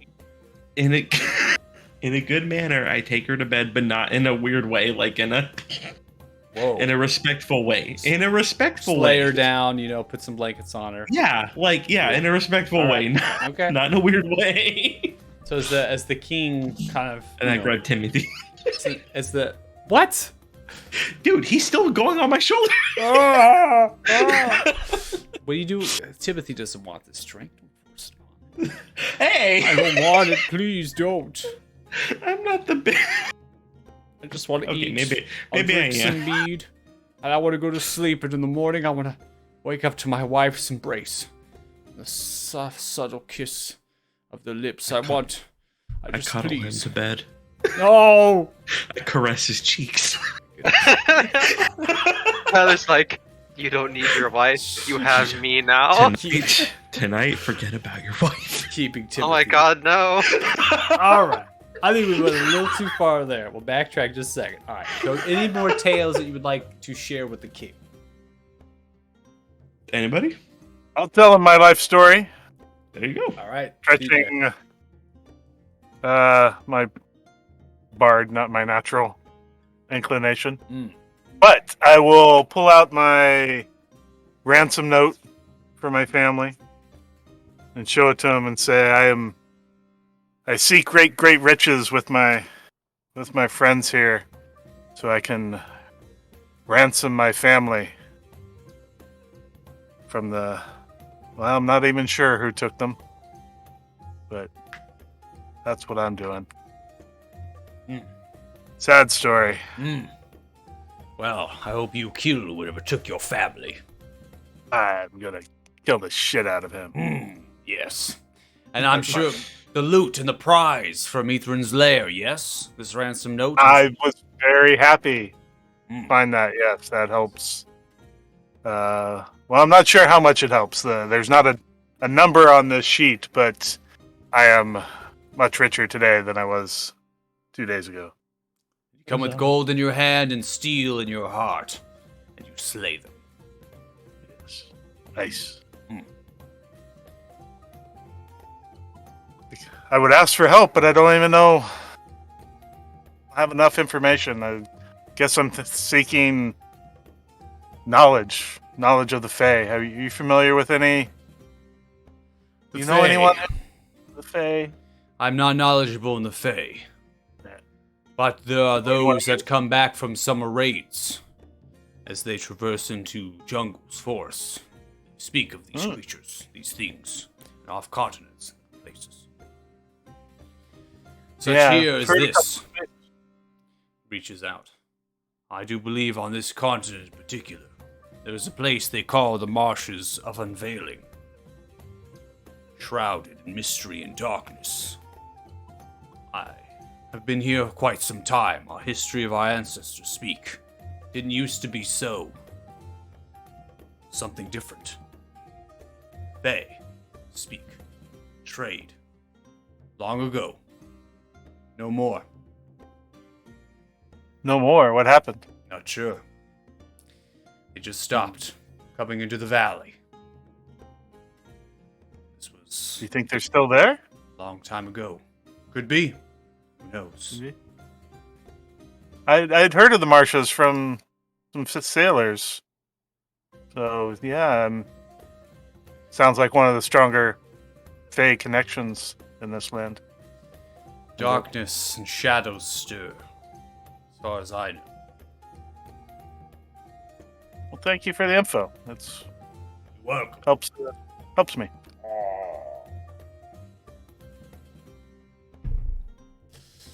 I play a little drum for him. Ah, roll performance. Like you were waiting for that. 17. Ah, this is far better than what my people can do. Yes. Go. Keep going. CJ, begin to play your drum in a humble tone. Particular song you're playing? Yeah, an old Fae Elven thing of my destroyed homeland. Just old. Actually, I tell him that I really appreciate the town that I've forgotten the name of, Morgoth or whatever. You have talked about the importance of building community, and where I came from, community was very important. We had some magic that bound us together and made us strong as a community. It wasn't enough, but to save us. But this feels like home. So, thank you for all you've done. You're welcome, and thank you for your service. I appreciate all of you. Finishes the mead, goes into the night as you party and have fun. You see as the king does not stay with you this night. Stands up. I bid you all good night. Hope you rest in this great hall. I have business to take care of before the night is done. Jarls to speak to. Things to negotiate. Stands up. Chosen ones. Levrus, my finest wolf, and his pack will lead you to wherever you want to go next in the valley and down from the mountains. You will not see me in the morning.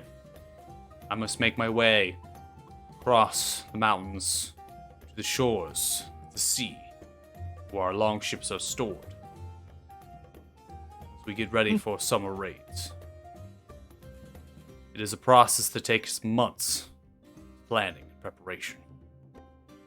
We must be ready come spring to set sail and arrive at the shores come summer. Farewell, chosen ones. Rest easy. Enjoy drink, food. And points towards you, Kane. Don't let those two get near him. Or you probably won't have a friend come morning. All right. He strides Huzzah. and walks away. Did he say wolf? He did. Wolf. Yeah, Levrus. Levrus. The alpha towards the pack. Yeah, he was on here on the screen before, wasn't he? Yes. Yeah, he was. He's not currently here right now. Pet the doggy. In the Great Hall. Everybody pet Good the doggy. doggo. Good doggo. Is there anybody Get ready, anything gold. wants to do before we take another long rest where we rest here for the night and we arrive? Nope. I rest after all the things we went through. Okay. Trade my gold pieces in for platinum. Oh, there's a button for that, isn't there? let's do that. There's a conversion. If you want to interchange your currency, you can. That's up to you. Obviously, you can probably do that in Othema, but you can do that right now if you'd like. So if there's nothing that anybody would like to do for the evening, we'll go ahead and advance it to the next day as you rest in the Great Hall within Monsag to the next day. As we reach up cuddling Timothy. As we wait it's become ever so closer to winter. You notice that cuddling Timothy's didn't sleep much through the night, quite petrified. Just wanting to get on the journey to wherever you all are going next, and from there leaving you and going home. You notice, preferably before the pass closes and you can't get home. Kalan is awake, is now whittling some sort of kind of memorabilia woodworking, as far as wood carvings, something to remember your journey from.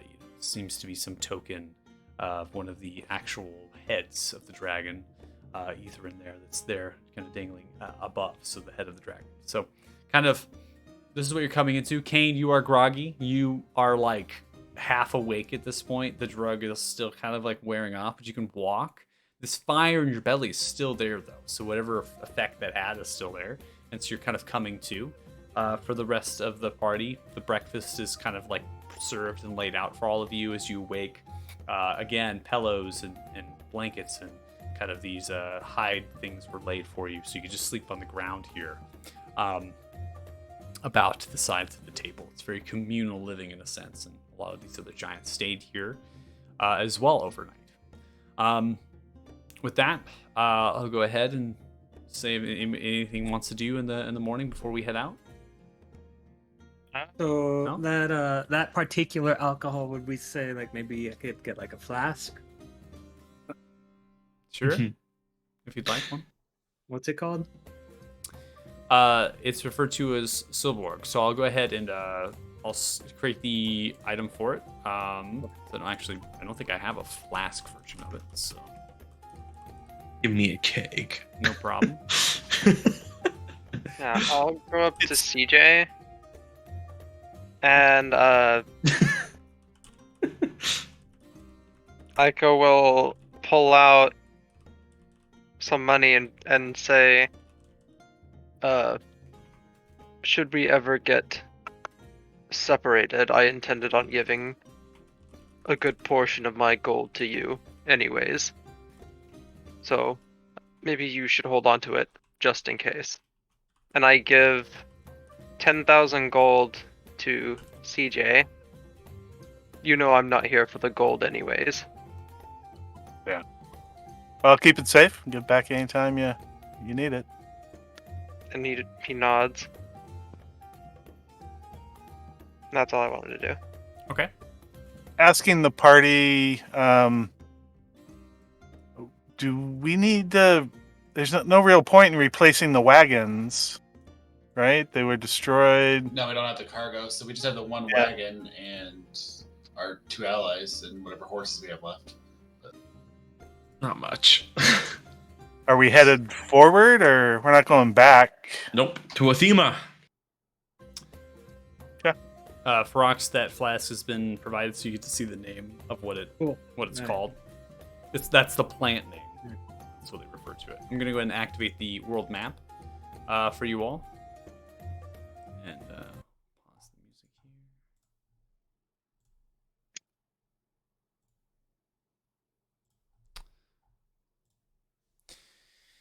here. So you do have, again, you have horses. So you do have the horses. Kalan, Timothy are there. You do have Levrus as well as the wolves to aid you. In addition, those who don't have horses to ride, the wolves are actually large enough to ride. So Doggies! allows you and appreciates you riding as you make your way swiftly down the mountainside into the valley. Something to note from observations of just Kalan holding this compass, guiding through this mountain, kind of talking to Levrus at the distance of the compass. There's some sort of stone within it that is particularly interested in navigating through some of the switchbacks in the different areas that you're kind of moving down from the mountainside into the valley. It seems to know specific maybe markers or of magic or something as it's kind of navigating you through where to go. You didn't see this with the 5 frost giants, so maybe it's something very particular to a path that has been forged to get to the valley. So you get into the Frostern Valley, just north of Kif Lake. The journey to Othema is decent as far as mileage goes. On the backs of these wolves, you actually can get to Othema within a day travel, even though it is very, very far. These wolves are actually they're much faster actually than a horse. And they are well fed, and they are ready for the journey wherever you want to go. So just let them know. They'll take you. Yeah. What about our wagon, though? We have one wagon that still has cargo. Is that right? So it was, I believe, Kane, your wagon, correct? Yeah. And that one does have cargo, and there is a horse, right? So that one can still be rode, and at a distance, I'm not going to have that fall behind or anything on the journey. We can just say that it moves that fast with the wolves. It's okay. Right. Yeah, as fast and hard as we can get to Athema. Othema. All right. So I'll go ahead and advance the clock here to about 7:30 p.m. as you kind of arriving as the sun is going down and you're round. I'm gonna put on. Let's see. I have to toggle navigation some of these things. I'll give a description of it here. Oh, Damn. blueprint up in this bitch. Get my notes out as I switch some screens and other things around. Oof. We'll go door by door. That's not what I expected. This was not what you expected. No, not at all. Hopefully a welcome surprise. Yes. All right. So, Othema is a noble city that is built into the side of the southern Frosthorn Mountains. The city is somewhat staggered in elevation, with the keep being the highest kind of a point. It's about 100 feet above the walls. The second to it is a kind of a plateau rock, kind of higher up position for this cathedral. And this cathedral can be seen, observed in its highest points as you come into the gates. So the outside of Othema, you're able to see the grand cathedral as it's protruding. It has these beautiful stained glass windows that are on the sides of it as it goes. And then behind that, far into the distance of the city, you see the keep, right? And the keep's slightly upright. The walls themselves are relatively large at specific places, especially those near the actual when they're built into the mountains. So the walls go into the mountains and are 30 feet, and then they kind of fall downwards to 20 feet, and then they wrap around the compass the city.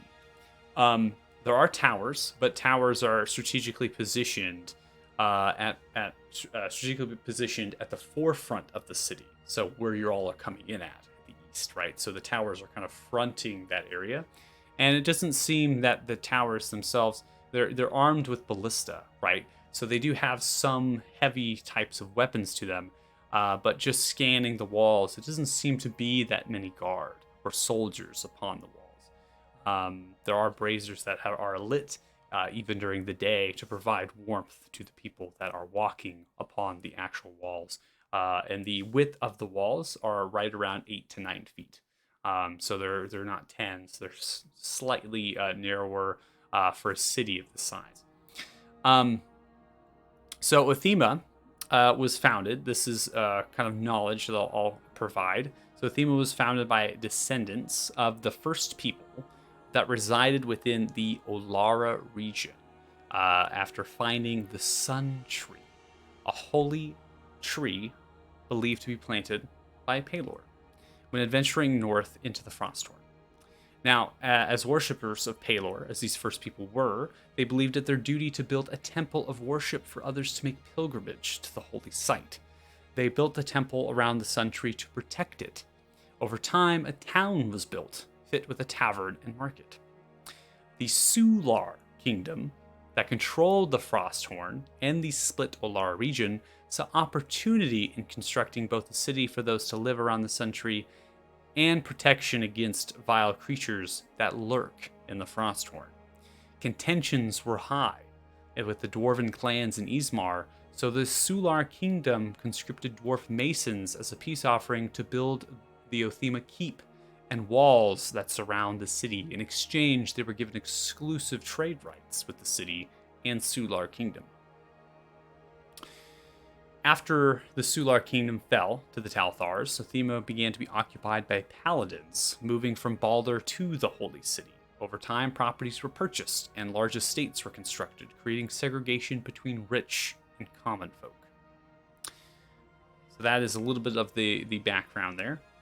The guards and soldiers that you can see upon the walls as you stride in. And you come through on the actual road. It's snow, right? So you're still in this tundra environment. However, there are people that are outside of the gates that are working on the roads. They're shoveling and pushing past, showing that the road is not just dirt and rock anymore, but actually has been kind of cobbled to support itself as you kind of come off and turn towards it, right? Because there is a crossroads. There's a small sign that kind of guided you to Othema versus going south into the Gorn Valley. So you're seeing that you're going on snow as it's impacting with the wolves and the horse and the wagon, and then you're kind of coming onto the cobble roads. The sound kind of changes, and at this distance, you're able to see the surcoat or the tabards upon the actual guard and the soldiers. It appears to be the actual colorations are kind of a pale purple with a white outlining, and there's a symbol dedicated to Falor, and that is a perched silver griffin that's kind of cresting itself and pulling back like this with its for one of its talons kind of outstretched. The walls are built of a white granite, so it's kind of matching the snow in a way, and that is also mimicking the keep that is far beyond and above. As you get closer, right, you're not able to see the keep anymore. There is entrances that are not just the eastern side, but there's one to the actual north side, as well as kind of a side entrance to the south. The north entrance, which is up here, I'm going to start pinging. This one actually goes to what's referred to as a trader's market area, and it has been kind of constructed as the bigger the area around the temple became, the less market space there was. The market was then moved to a place called the Drift, which is over here at the front and center of the main road as it comes in. Kind of a grimy common area where the tavern and inn are placed that are the most notable to travelers that come in. But even then, it was quite small, especially since this is the only city that is in the region up here. So there was an area that was kind of built, and it mimics kind of a bazaar, right? Just like an open bazaar, as wagons are pitched up and fires are put and things. And so it's customary for travelers to come here, purchase rooms at the inn if they have money, and then go to the traders area to begin to sell their wares up there. And it's a 15-20 minute walk from that gate. So you can see it, right? You can see the wagons and the different tents that have been constructed there. The southern gate, which is here, leads to greenhouses, which you are also able to see. This is about a 30-minute walk, and these greenhouses are large. They're about 100 feet in length and 60 feet in width, with elaborate metallic and glass rooftops that are domed, going high up about 40 feet into the air. And there's many of them, maybe about 12 or so. It's kind of an elaborate creation for such a place as this, but have to grow food somehow, especially this far north, and they can only get so much from the Gorn Valley.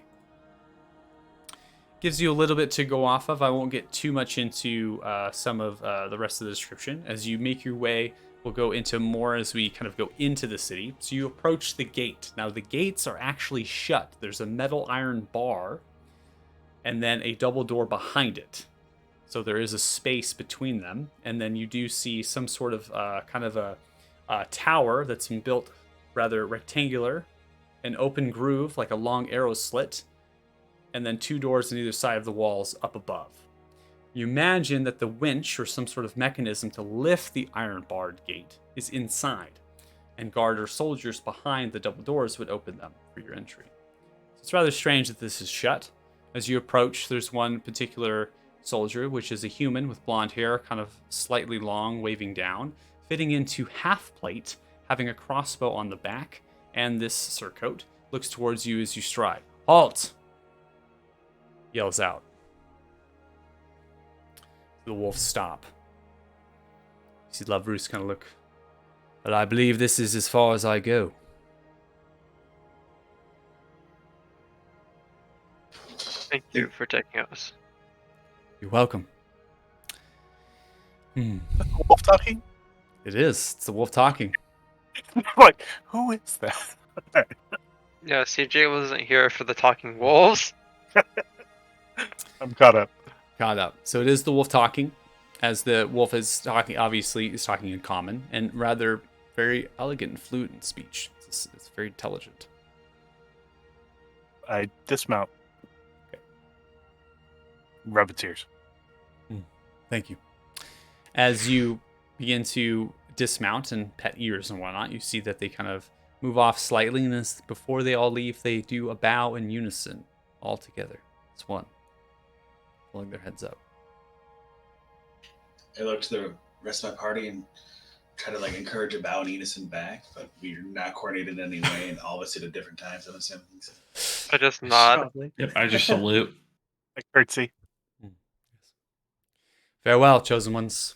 They run off, disappearing. See a wagon with a trader on the path behind. Sees the wolves. Whoa! What was the raids? Whoa! It's a dwarf. Great red beard and a kind of a hat that goes over brown eyes. The guard speaks once more. What's your business here? We seek passage into the city. And say at the end, we have here for trade. Trade, business. I see. We saw you coming in on the wolves. We were afraid and estranged, so we shut the gates here. No worries. We'll get them open. All right then. You see as they kind of winch back, and you see the iron bar slowly lifting, and then the double doors opening. At this point, the wagon with the dwarf kind of crests in. You see in the back of the actual wagon appears to be large amounts of these kind of barrels of thick stout or ale of some kind, right? It's just kind of fumigating with yeast. Yeah, those wolves, Sap. That was scary. Gotta. Mm-hmm. Yeah.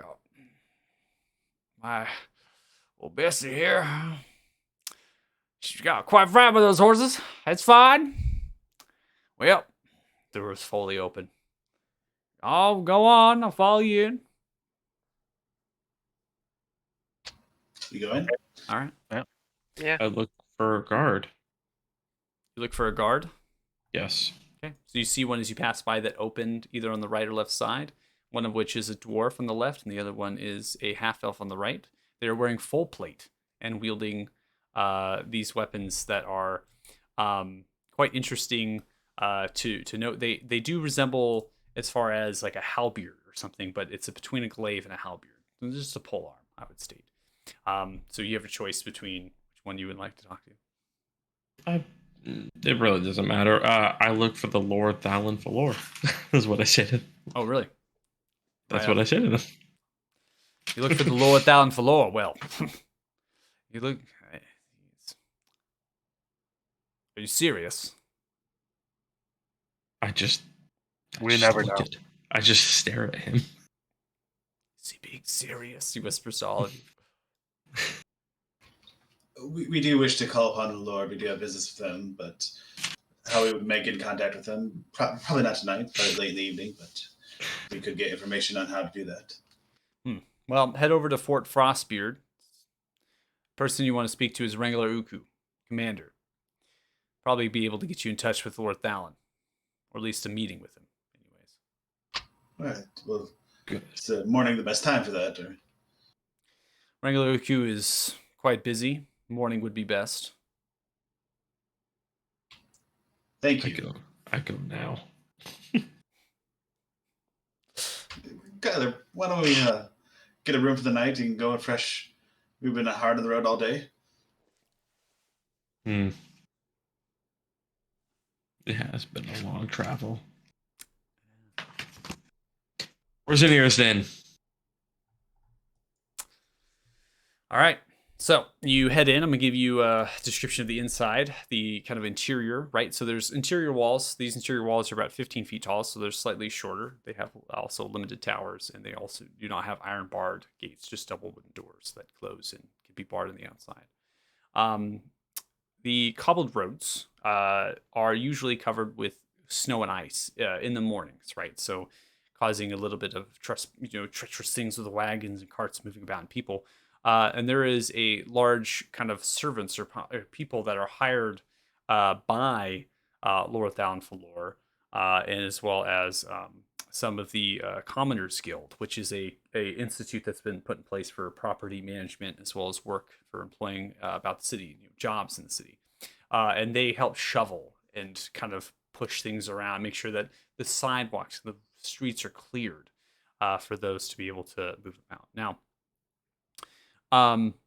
you make your way into this market area. You see a kind of a statue of a very particular thing. It's just like this sun with like an orb at the center of white marble, and then these kind of metallic spikes that come out of it, having these kind of swivel, almost like sun rays coming. And it's very symbolic of that of Palor.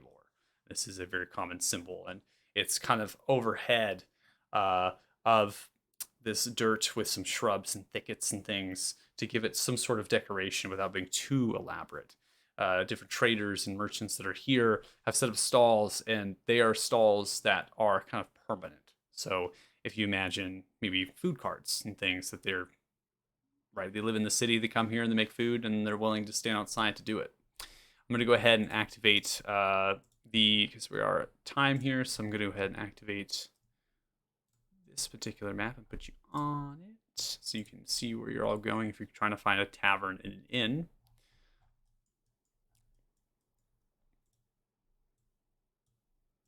We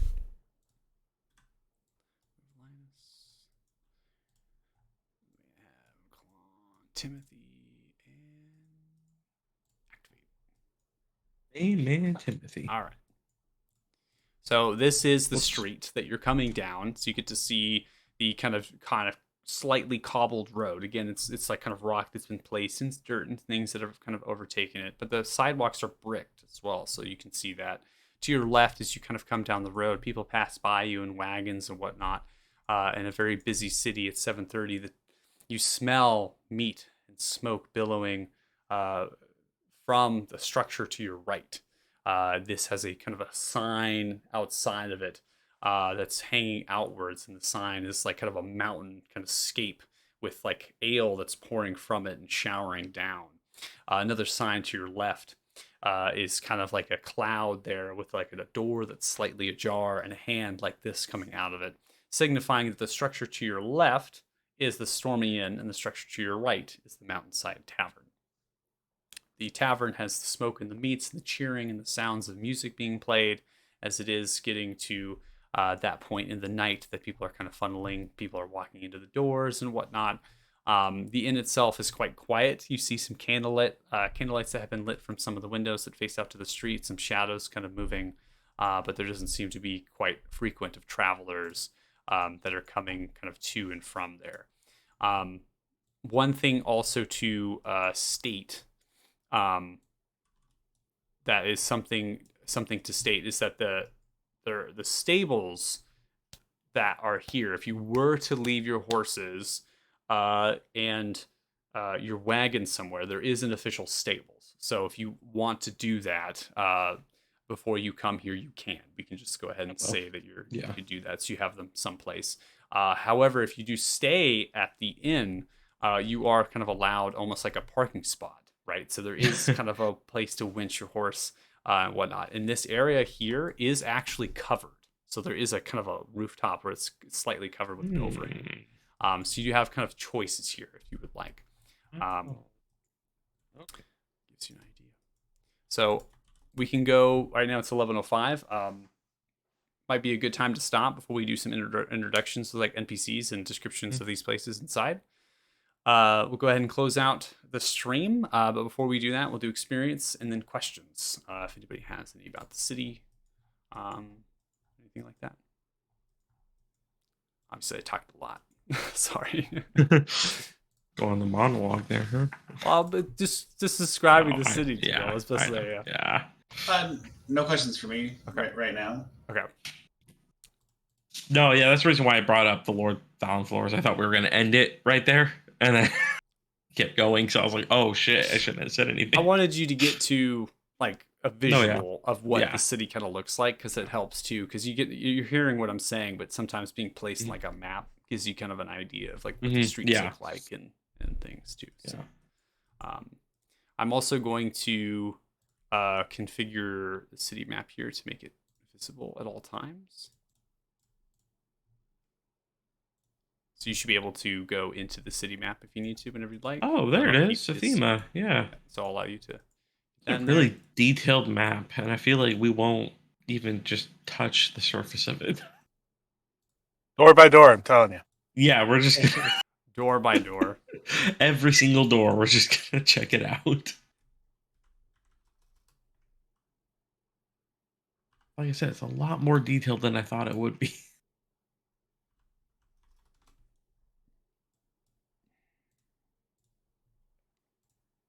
Cool. It was a stormy. And the Mountainside Tavern. Okay.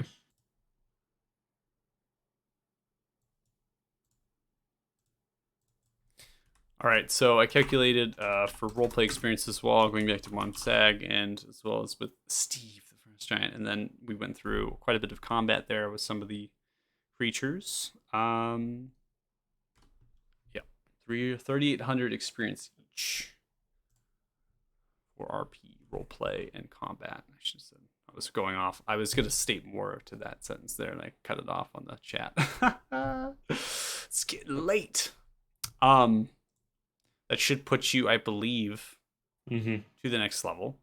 That was a good chunk of experiences. You all did a fantastic job. Obviously, the rolls were extremely in your favor there, Kyler. Lots of damage being handed out. So I hope it wasn't too short for everyone, and hopefully the cinematic at the end wasn't too jarring.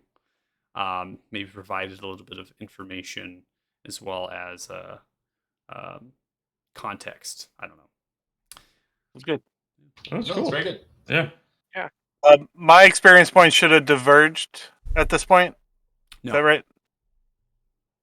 Okay, so just use that number.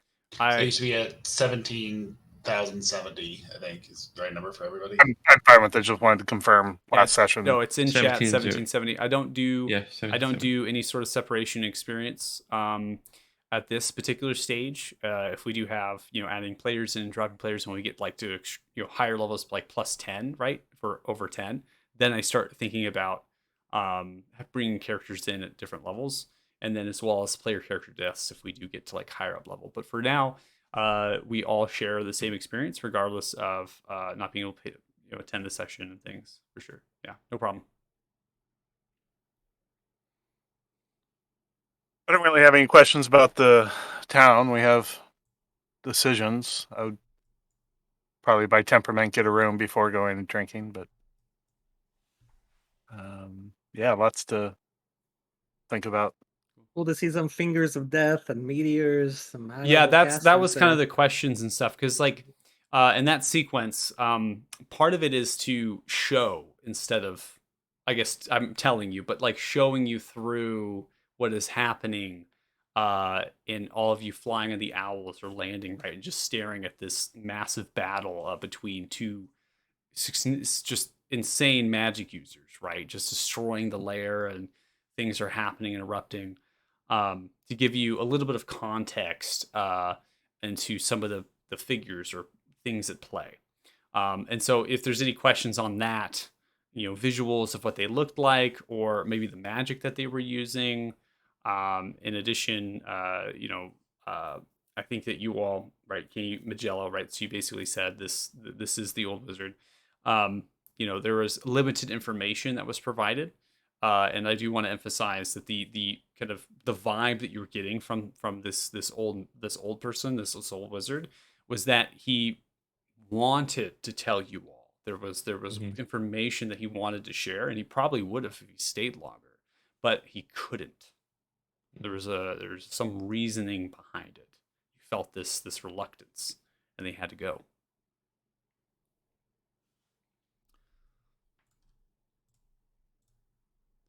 No, I picked up on it. Look forward to figuring out what the more info is. Cool. Time to roll for some hit points. Yeah, roll for hit points. All right, I'll go ahead and close out the stream. If you're watching, thank you so much. And then this will be on YouTube.